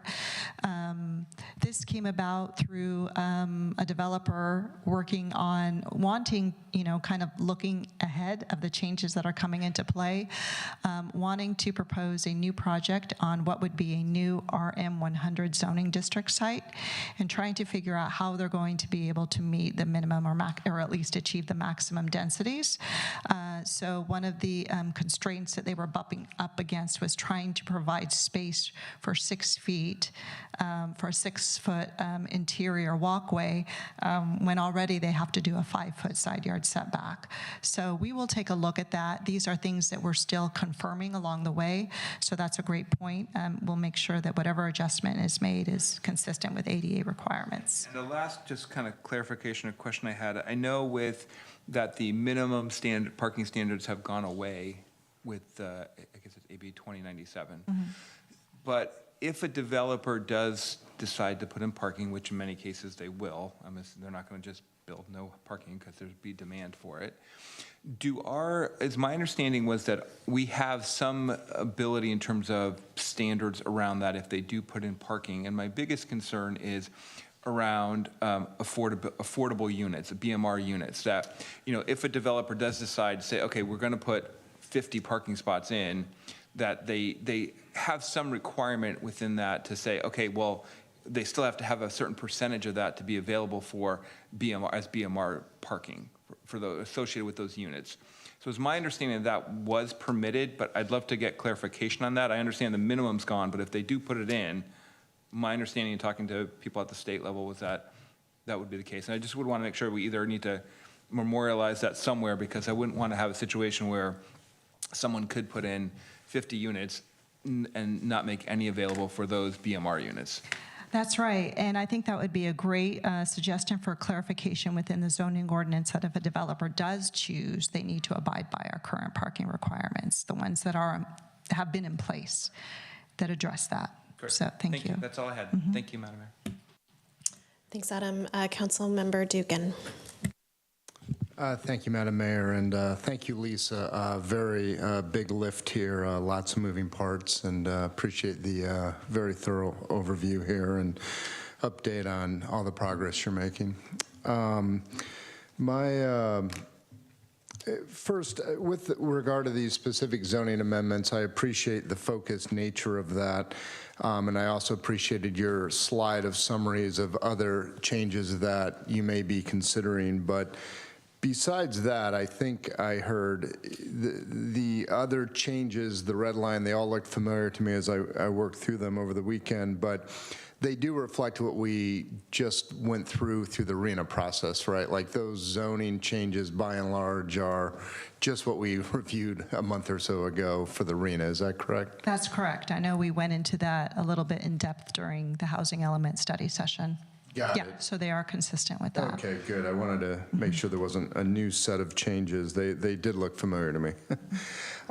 Then my I guess questions are in some of the land use policy changes. I just wanted to make sure I understand the nature of or at least the motivation behind some of these proposed changes. And I get the general gist of trying to get on top of the new state mandates and the opening up of some of our zoning here. So I understand what's behind some of this, but like, for example, I'm looking at policy land use 8.7, where it used to say that we would require residential development to provide outdoor areas and landscaping. Now we're saying we're just going to encourage them to provide outdoor areas and landscaping. And I guess like what would that, what is the intent behind that? And, I'm concerned about unintended consequences. I mean, we just saw that 805 industrial, I would not want us to move away from our 15% landscaping requirements, things such as that. So I'm just curious, what's behind that one? Yeah, sure. I think how I'd like to answer this question maybe kind of is just a little bit of an overview of the purpose of policies and the language that's typically associated. So policies give direction, they give guidance, versus using a word like require or shall. Those are really terms most appropriate for a zoning ordinance. So the general plan is kind of high level. It gives you guidance, if there's an issue in front of a decision-making body, it gives some sort of direction about how to handle it or how a decision-making body may proceed versus require. So as we looked and evaluated some of these policies, if they were too specific, if they were really set in, had language that focused on requiring or setting a certain standard, we wanted to soften that. Number one, the policy or that specific standard could be moot, because remembering that when the general plan was adopted in 2009, it was giving instruction to the city and by extension to city staff for what to do with the zoning ordinance. The zoning ordinance was adopted later in 2011. So a lot of these requirements that are kind of in these land use elements have already been fulfilled by a 2011 zoning ordinance update and updates that have occurred since then. So what we don't want to have is an outdated land use policy that's no longer consistent with the zoning ordinance. So this is one of the first times that we kind of had the opportunity to go through the land use element and kind of bring it more in alignment with the changes that have been made since 2009. But to answer your question on policy LU87, where it says encourage rather than require, we wanted to remove require because that was more specific. And what we're doing in the zoning ordinance now, or at least what we're proposing in the zoning ordinance, is to allow developers to decide how they want to meet current open space requirements. We did not change the open space requirement. All we're doing is allowing developers to choose whether they want to meet that requirement by providing open space as private, in conjunction with a unit as a private deck or balcony, or whether they want to provide that open space in the form of a common or shared area. So the intent behind this policy, and if the council has concern with how it's worded, we can definitely take a look at that for the January edition. But the intent behind the policy was to sort of loosen it up a little bit to reflect the change that we're making in the zoning ordinance, so that those two would be a little bit more congruent with one another. Okay.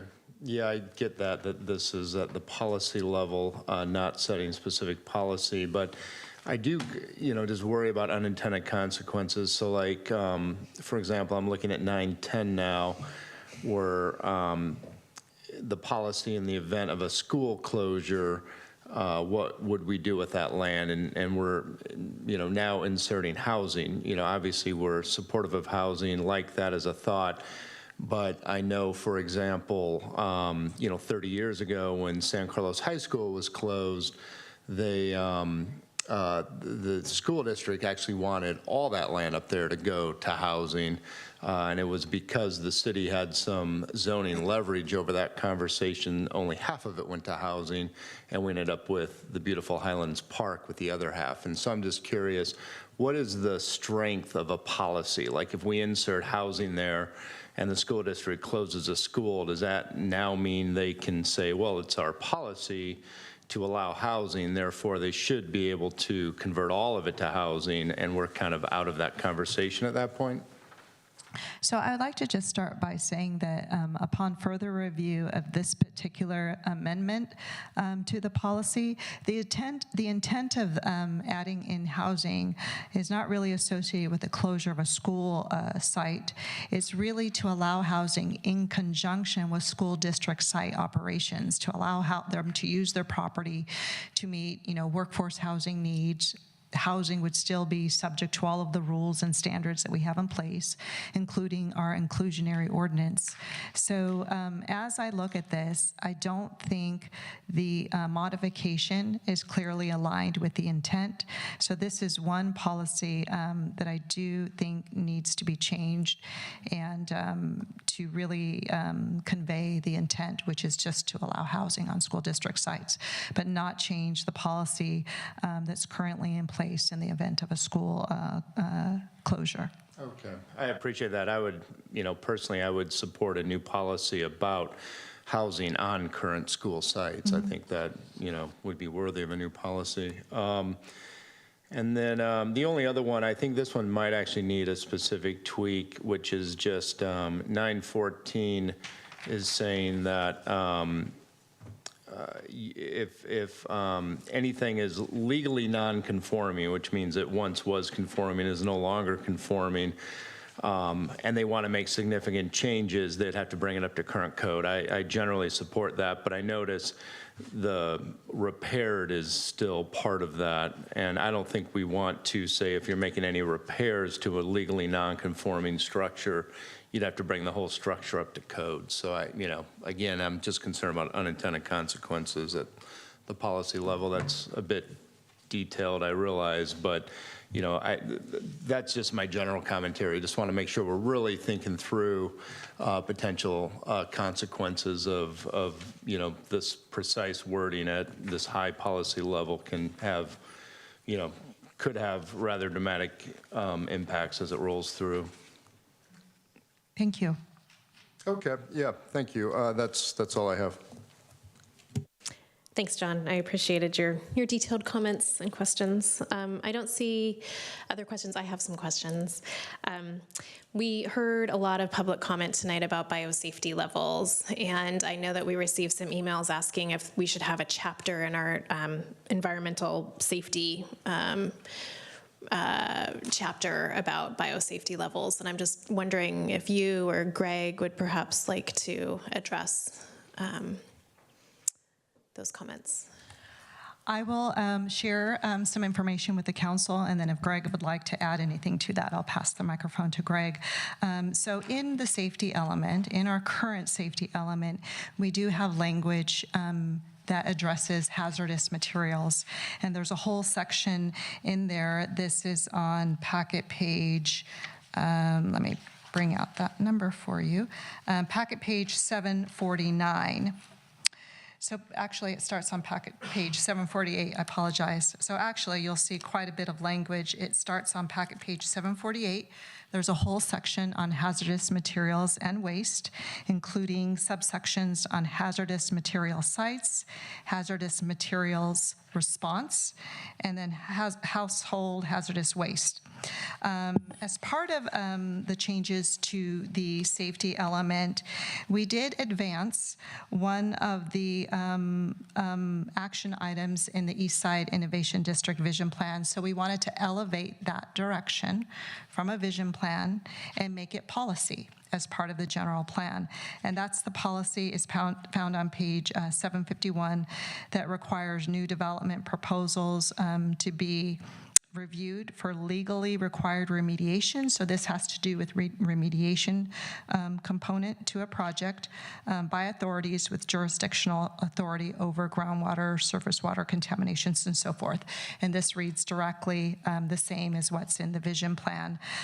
So there is a whole section starting on page 751 that deals that responds to a goal, which is to protect the community from harmful effects of hazardous materials. And this is all hazardous materials, whether they're coming from a particular development or some other source. It does not go into specificity about biosafety levels, to answer your question. Okay. Yeah. Greg, did you want to chime in, or? Yeah, as part of the, the general plan and its basic concept of planning and creating general policies, what that would be something that you could appropriately put in that portion of the plan if we wanted to have a specific policy about biohazards and levels of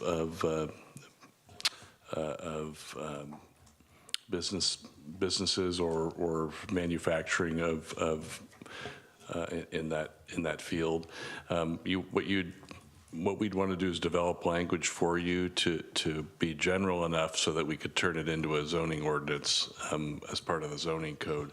So we'd want to have a policy that hazardous materials, we could possibly define hazardous materials as including biohazards, and then come up with a zoning ordinance that implements the general plan policy. Okay, fair enough. Thank you. I'll circle back to that in our discussion portion of the item. I have a few more questions. I don't see, I'm going to do a few more and then you can have a second turn. Okay, I wanted to talk about Assembly Bill 2097, and this actually built on what Adam said earlier, and I just wanted to call it out one more time. Packet page 879, item 6. It's the red line, and it says, the city may not require that voluntarily provided parking is provided to residents free of charge. And so I just wanted to piggyback on what Adam said, because I fear that the unbundled parking, when a developer might, provide unbundled parking and we have BMR units, I know that we gave direction that we wanted that parking to be free for our BMR residents, and I'm concerned with that language. Mayor, if I may ask for you, did you put packet page? 879. And which clause? Or just Number 6. Number 6. And it's the last sentence of number 6. The city may not require that voluntarily provided parking is provided to residents free of charge. And it looks like that's quoting perhaps Assembly Bill 2097, but I'm concerned about that. We will have to look into that. I would say this is copied from Assembly Bill 2097, so that clause appears to be part of the bill. And one thing that we can do is we can see if there's, we can confirm if that's the case, but I'm pretty sure that it is. And we would need to work with our city attorney to see if there's any possibility to sort of find a way to kind of meet the council's concerns. Thanks, Lisa. I do just want to voice 2 other concerns that I had voiced before too. I saw on packet page 814 for RM 100 district, there's a diagram of a single family home and then multifamily residential, and I still remain concerned about the height, the first story height, and I know that we were trying to meet density requirements, but I'm again going to flag my concern with that height. And I also wanted to build on, I'm going to look on the pages that you referenced with Adam before about the side yard setbacks, but I wanted to ask you on packet page 847, the table there, building placement standards. I see some side yard setbacks, and I just wanted to make sure that those typically apply. I'm very concerned about 0 setbacks and having buildings, right next to each other, given resident feedback that we had a couple years ago on a certain property. So am I understanding that table on packet page 847 that shows various numbers, and I don't see that the numbers are labeled, but it looks like those are side yard setbacks. Just a minute, let me get to that So section. no problem. Page 847. No.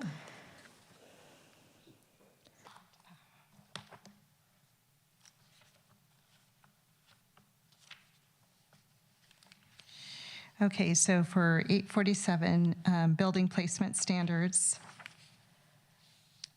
So your question was on the side yard setbacks. Yeah, so I don't see, there's numbers where there's 1, 2, 3, 4, and I can't find what those numbers, they're not labeled. But I'm assuming that there will be side yard setbacks in a majority of cases if this is mixed-use districts. Yeah, so at the very bottom of that table, the table concludes with interior side, rear side, and then a corner build area. So the interior side yard setback hasn't been changed. It has been, since 2011, 0 feet minimum with a 10-foot minimum requirement when it's adjacent to RS districts. So this is consistent with what we currently have in place. Okay, I guess I'll have to circle back with you later to better understand this table, which is fine. I'm going to flag still that I am concerned about the 0 setbacks. And then finally, my last question is regarding the safety element, and I see that we have new goals to protect the community against sea level rise, and you mentioned one shoreline. Are we incorporating sea level rise resiliency standards into our building codes to help us meet that goal? And this might be a question for Chris or you. Is Chris here tonight? Yes. Thank you, Chris. If you could take this one.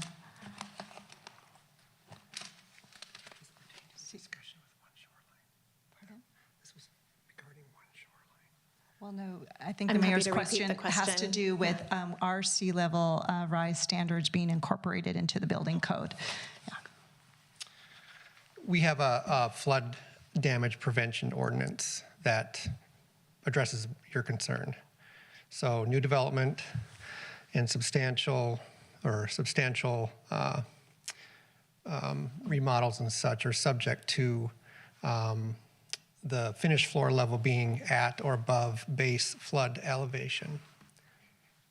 Okay, as expected in the coming decades. As expected by the current FEMA flood maps. Okay, fair enough. That's the best way to answer that question. Okay, good. Okay, that answers my question. Thank you, Chris. Vice Mayor Rack. Thank you, Madam Mayor. Okay, are we doing comments now too, or are you just doing questions? Just questions. Okay, I'll leave my comments for later. Lisa, I had one question for you, and then I just want to get more feedback from John, his comment around the housing piece. And then on the noise level for the private decks, can you explain to me the rationale for that, why we would exempt private decks and balconies from noise requirements, from the noise ordinance? I mean, what is the rationale for that? Yeah, this is a policy, again, that was developed in the year 2009. I'd have to go back and see if I can find some information to answer your question and give you a better answer than trying to guess. The standard, as I mentioned before, is just really trying to level the requirement and have it apply to all residential development. So if you have a standard that's trying to control an outdoor area, it's definitely more difficult to meet. There are standards for indoor requirements, but these are outdoor areas. Outdoor areas, could be a single family backyard, someone's private deck, or a balcony. So my estimation would be that very likely it would be difficult to achieve that, to hold that to a particular standard. Don't we have noise standards for single-family residences for outdoors? So, but this according to this, it only exempts the private decks and balconies. So we're saying that if you have a single-family house or some other place, you still have the noise standard, but if you happen to have a balcony, you don't get the noise standard anymore? You just said you're trying to apply it equally, so unless I'm misunderstanding our noise regulations, but I thought that's the case. I mean, this might have stemmed from the fact that these balconies could be in more of an urban environment, where there's, going to be noises associated with cafes or offices or just kind of generally more foot traffic. Multifamily and mixed-use developments are occurring in areas where there's more intensity associated with land use. But again, I would like to be able to look into that to be able to answer your question. I'm assuming sort of time frame, like if it were hours of the day, that would still be done by an ordinance, though. So you would still have that in place to say at midnight you can't have we have some noise standards in place. That is correct. I can clarify that the noise ordinance sets forth the specific standards, for outdoor, indoor, certain times, under certain circumstances. So this doesn't change the noise ordinance. It's just trying to address the issue at a policy level. Okay, that's helpful. Thank you. I think then the other thing, John, just on 2 points that you made, I want to just get clarification both from you. And one, I think there's part of the school housing issue is that there's recent changes to state law around that. It's a sort of permitted use. I don't know if that's what you were trying to do to make it easier to put housing there, and whether you're trying to align with state law. I don't know if that was the case, Lisa, with that, but that may be one thing that just we can look into on that. And then when you're saying about I'm going to lose the place, the repair and how repair would apply to zoning standards. So you're sort of saying, like, if someone happens to have a garage on a lot line, because that's how it was 50 years ago or 70 years ago, if they're just repairing it, they wouldn't have to. But you're not talking about sort of building codes in here that would maybe require upgrades to proper electrical or other things at that point. I just want to make sure we're clear on that piece. I mean, I'll just say, this is policy level, so I'll let Lisa explain how that promulgates down. But this policy 9.14 was about how we deal with legally non-conforming structures, multifamily residential structures, and the idea was if they were making changes, it'd be held to the code that was in place at the time that they were originally approved. And it looks like we're changing our policy so that it'll apply to the current code. And I think that's fine for significant changes, but the word repaired was still in there. So I wouldn't want them to have to come up to current code just because they want to repair their roof with a permit, for example. So I just think, I don't mind the direction of the new policy. I just think then it overreaches on the word repair was my comment. Okay, that's helpful. I appreciate that. That's all I had. Thank you. Okay, any other questions? Would the council like a 5-minute break before we go through public comment, or would you guys like to continue? 5-minute break? Okay, we'll take a 5-minute break. Thank you, Lisa.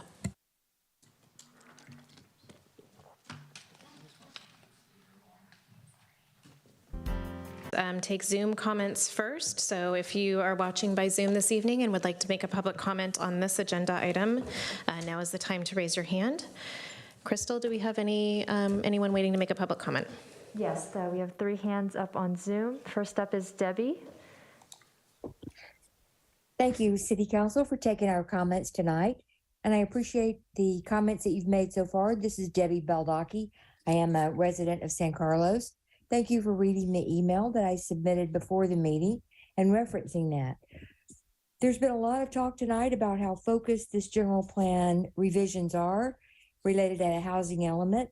And in that regard, I've heard people discuss the 0 setbacks, the type of setbacks away from other single-family homes, but no discussion of setbacks from biosafety labs or any guidelines in that regard. It would go a long way to assure the community if Jeff Maltby and Al Savet would come out and say the city will not allow biosafety level 3 and 4 labs. Even though the general plan addresses in one section environmental safety, hazardous waste, and hazardous materials, it does not address biological materials, rDNA, and other materials that are addressed in depth in specific biosafety plans in other cities along the peninsula and in other jurisdictions. San Carlos will probably have the highest square foot per square mile and per ratio per person of biolabs.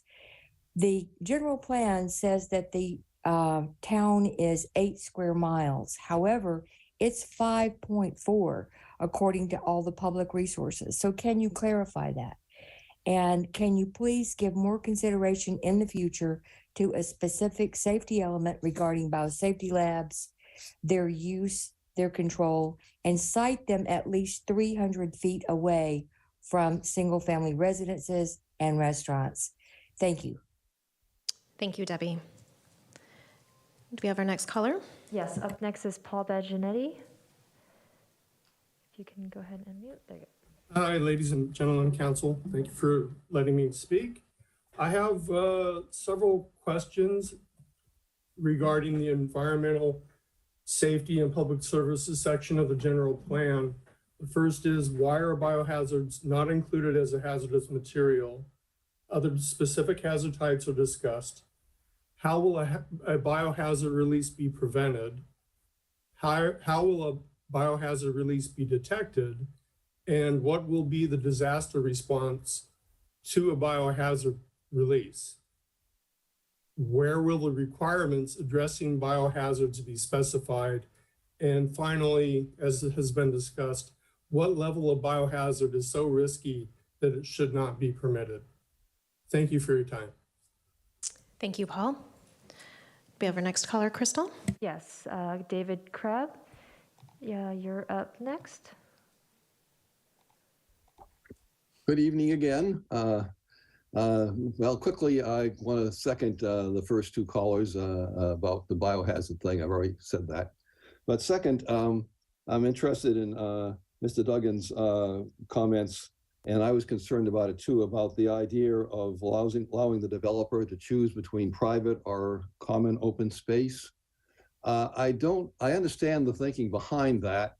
I'm wondering, one thing's not clear is, could a developer say that all the open space will be private and no common open space? That's a question I don't know what the answer is to. And number two, if they say we'll have no private open space, we're going to have common open space, that's where I think your ODS work is going to come into play, because that common open space had better be damn nice open space, and it ought to be green open space in places that people can enjoy being there, and not just a big paved plaza somewhere. And I think that really needs to be heavily covered in the ODS review section of the code. Those are my two main things. If it's going to be common open space rather than private, make it super common open space, not only for the residents, but for nearby residents, the public. And number two, is it possible for a developer to come in and say, I'm going to do the whole thing in private open space and no common open space? Thank you. Thank you, David. Is there a fourth caller? No, there are no more hands. Okay. Thank you, Crystal. All right, now it is time for council discussion. I appreciate all of the public comment. If my colleagues wish to circle back on that, we can, or I welcome further discussion.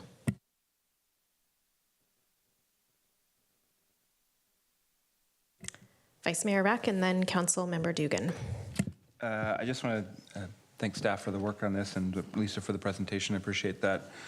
Certainly helpful, and there's a lot to digest over the next couple months. I guess I want to just echo the mayor's comments and comments a little bit about setback and comments that we made about the housing element. And I guess I would just say in general, while I am certainly supportive of us making certain changes to make it easier for developers to come and build housing, what I don't think is wise is to give away the farm essentially, so that we lose any leverage points for negotiations around things. I think there's some value in making sure we're not sort of giving everything up. So, and I mentioned last time, I think when we had the housing element, by giving away setbacks, the only thing that's left for a density bonus is height, and we should keep some flexibility for ourselves, I think, as part of this process. But I appreciate all the changes in that, and I think there's some really good things in here, and I look forward to sort of the next iteration. Thank you, Vice Mayor. Council Member Dugan.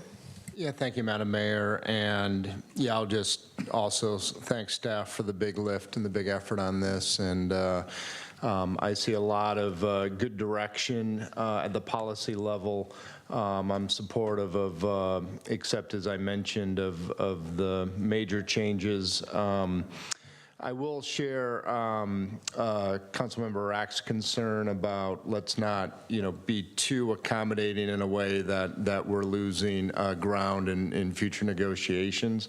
We should be mindful of that, and just in general, unintended consequences with, some of this language. Really have to kind of brainstorm and think through what would be not intended by some of these higher level changes, which is a challenge, of course. And then of particular note, I really appreciated our new set of environmental safety goals, specifically around resiliency against climate change, sea level rise, and wildfire risk. I think those are very welcome changes, and I'll be very interested to see how that promulgates down from the policy level.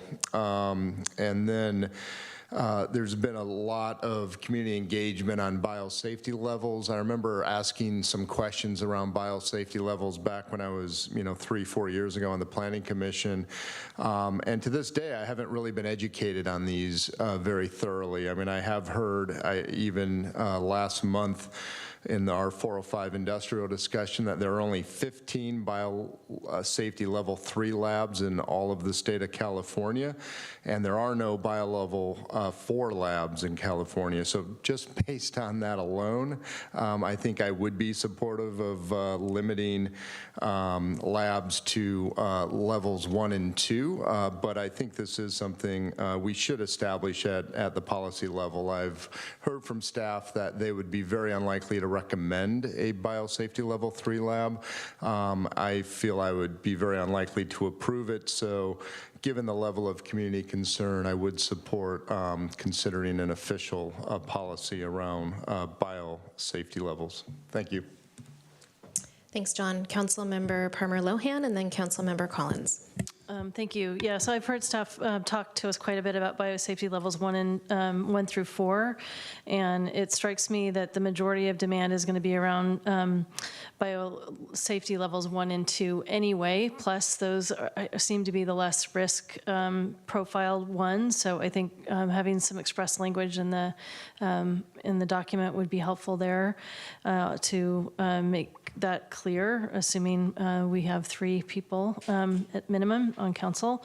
The other thing I think would be important is that I read an article in New York Times this week that talked about the fact that that most communities value moving cars efficiently through them, and the United States is not scoring particularly well when it comes to cyclist and pedestrian safety. And I've noted there have been many tragic accidents throughout the county recently, and some near misses in our own community.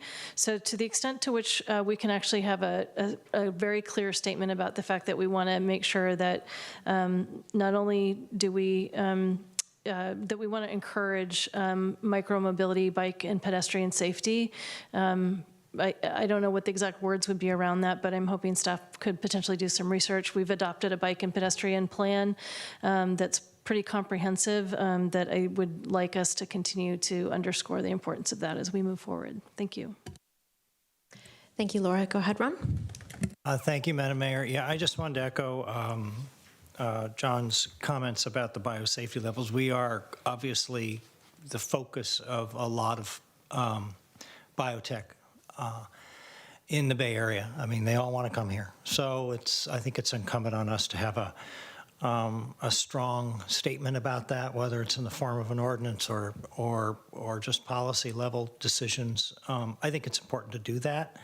But people should know that even if we have an ordinance, if we were to have an ordinance that said we're not going to allow anything more than levels 1 or 2, there's nothing stopping a developer from coming in and requesting a variance to go to the next level. So I even though I support that, I think we need to be aware that those type of situations could occur in the future. But as John said, I'm comforted to know that there's very few level 3 and above anywhere in California or the West. Thanks. Thanks, Ron. So I really liked City Attorney Rubens' suggestion that we add policy language to the documents that we reviewed tonight, and then we turn it into a zoning ordinance. And I would just request that, I know that a lot of development projects are going to be coming to us in the new year. So to the extent that we could fast track that ordinance and perhaps a brief study session on the levels. I've heard, some requests for additional information. I think it's important to give some potential certainty to our community around these biosafety levels. And I heard tonight some requests for us to look at a certain number of feet away from residential, which I would be interested in studying and potentially working into a zoning ordinance as well. I think that we have enough votes to move forward with that. So, Vice Mayor, did you want to add? I would be in favor of that as well. So, Greg, do you have enough information from council on a potential zoning ordinance being brought back at a later date? I'll work with staff on bringing that forward in the reasonable time frame. I was thinking more like in the evaluation of the general plan, but if it's something that the council would like to move more quickly on, it's something that we could certainly bring forward. Okay. I would be interested in sooner than later. I would as well.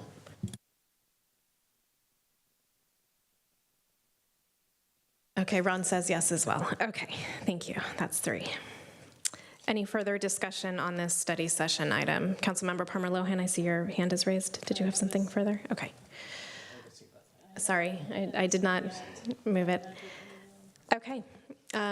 Lisa, anything you need further from the council? I think we've talked a lot about this tonight. Okay, thank you. Thanks again to staff for a great presentation. All right. We're going to now move on to item 10, new business. Consideration of adopting a resolution appropriating $100,000 from the General Capital Fund to the City Facilities Cameras Project C2205 in fiscal year 2022-23, authorizing the city manager to execute the City Facilities Cameras products and/or services agreement with Edgeworth Security LLC in the amount of $443,573, authorizing the city manager to execute an agreement with TPX Communications for internet services to support the camera system with the option to renew annually and/or adjust pricing to modify internet speeds if needed to support the camera system, and authorizing an expenditure of contingency in the amount of $77,984. Welcome, Amy Newby. Council members and community. My name is Amy Newby. I'm Parks and Recreation Director. And before you tonight is the City Facilities Cameras Project contract for Arguello Park, Highlands Park, Wheeler Plaza Parking Garage, and the Corporation Yard. And as you may recall, installation of security cameras at these city facilities and parks was requested by council. I will start with some background information on cameras in our parks and facilities. As part of the Youth Center renovation project in 2018, City Council approved security cameras in the Youth Center, as well as the exterior of the building and surrounding areas of Burton Park. Per our city security camera policy, all video is recorded and stored digitally on a secure server with restricted access to authorized personnel. Records are retained for up to 90 days. Since the installation of these cameras, video footage has assisted the Sheriff's Office in solving crime that occurs at Burton Park. Unfortunately, staff in the Sheriff's Office continue to discover vandalism, graffiti, and other crimes in city parks and facilities. Moving on to funding for the project. Project funding was approved as part of fiscal year 2022-23 capital improvement program budget in the amount of $450,000. Staff is requesting an additional $100,000 for a total project budget not to exceed $550,000. Project funding includes equipment, installation, and 5 years of a cloud-based 90-day video retention. The project budget also includes a contract with TPX Communications for wireless internet service at each of the sites. The first year internet service is funded in the project budget, and ongoing costs for internet service will be included in the city's operating budget moving forward. On June 8th, the city posted an RFP for the security camera project. 6 proposals were received by the deadline, and of those 6, staff invited 2 of the top-ranked firms for an interview. Following the interview, staff unanimously agreed that Edgeworth Security was the most qualified vendor for this project. Edgeworth has experience with other municipalities, school districts, and other educational institutions, hospitals, hotels, and other businesses. Edgeworth also installed the security cameras at the Youth Center in Burton Park in 2018. The contract with Edgeworth will include site plans, installation of all hardware and equipment, on-site support for programming and training of personnel that will be using the cameras to review footage, as well as 5 years of a cloud-based 90-day video retention storage. Each site plan includes a combination of multi-sensor devices, multi-lens cameras, and fixed cameras so that the cameras are well connected and are configured for maximum and optimal coverage. I'm going to go through each of the site plans. So first, we have Arguello Park. The cameras here are focused on entries and exits, which you see on the left side of the screen. I do apologize, it's a little fuzzy. And high-use areas and locations where we have seen vandalism, which includes the snack shack towards the bottom of your screen, and bathrooms, storage room, and another entrance and exit to the bottom right of your screen.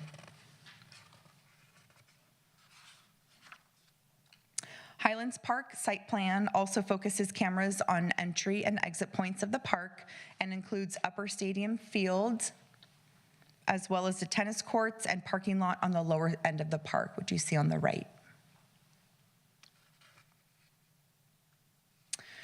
As you can imagine, the Wheeler Plaza parking garage is more complex with multiple levels and corners throughout the garage. Both of these site plans are for the first level of the parking garage. On the left is referred to as Segment A, and on the right is Segment B. These locations include fixed cameras as well as multi-sensor devices. And here you'll see is the second floor of the Wheeler Plaza garage site plan.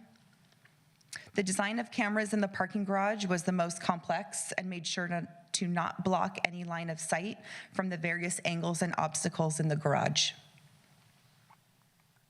Last, we have the corporation yard. This site plan includes four multi-lens cameras to capture the exterior of the buildings and entry and exit points of the courtyard. The second part to this project is the internet services for connectivity. Staff obtained 3 quotes for services for all sites, and TPX Communications was the lowest bid for services. As mentioned previously, year 1 of internet service is included in the project budget, and ongoing costs will be included in the operating budget.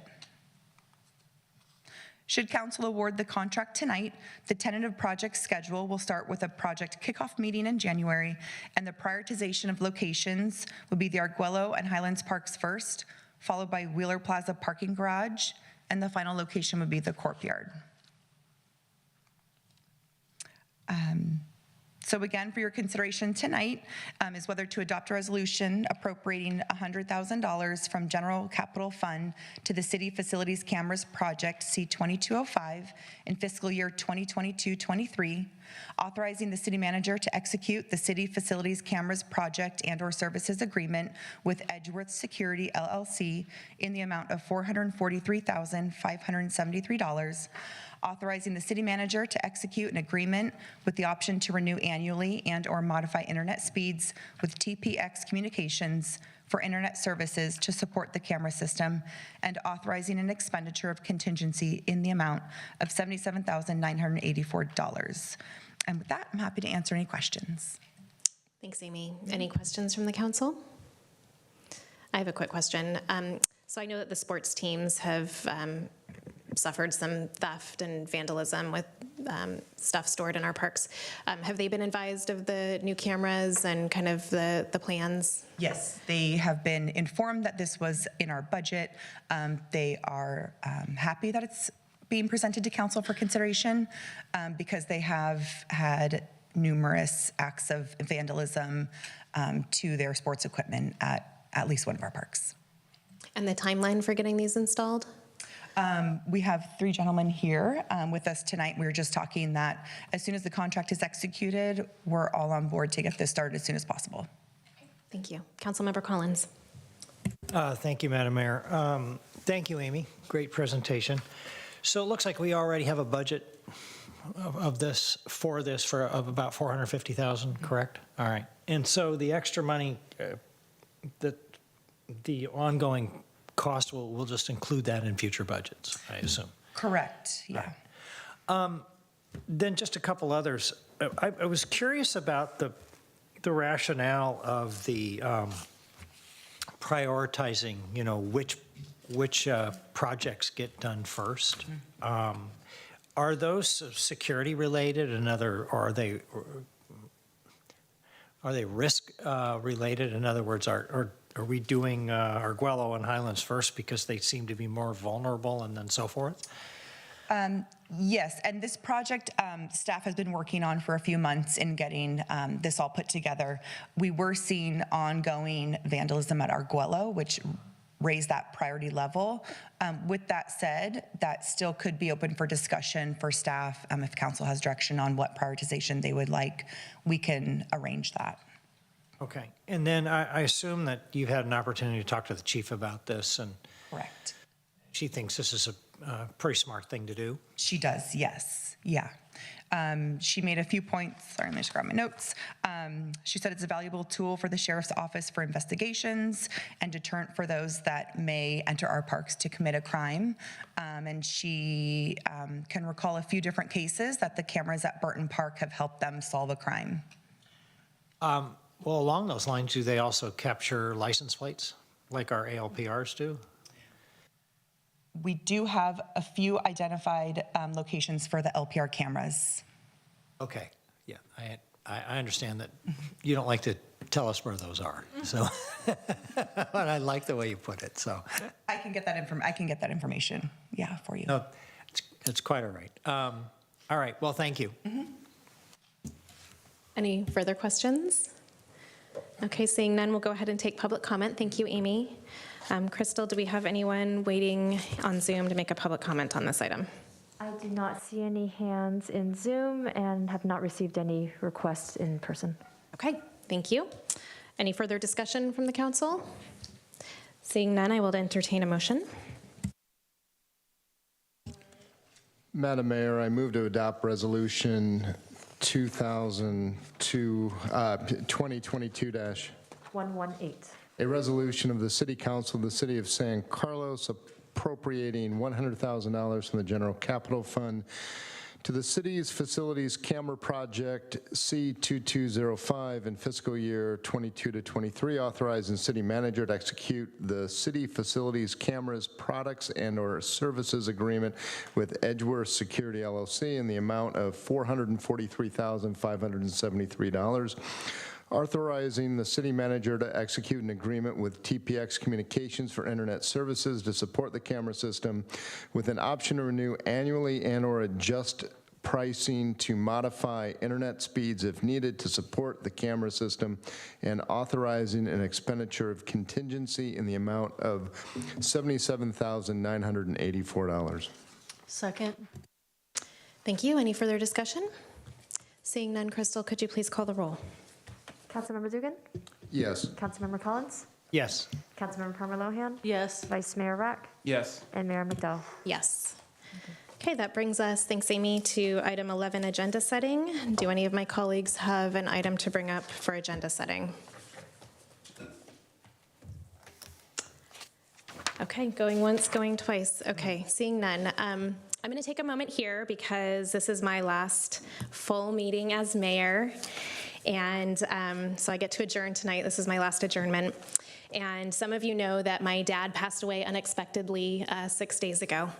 And I am third generation in my family of someone who ran for office, but I am the first person to actually get elected. My dad ran and his dad ran, and they were not elected, unfortunately. So nothing gave my dad more pride for me than to see me sit here as an elected official, and especially this year serving as mayor.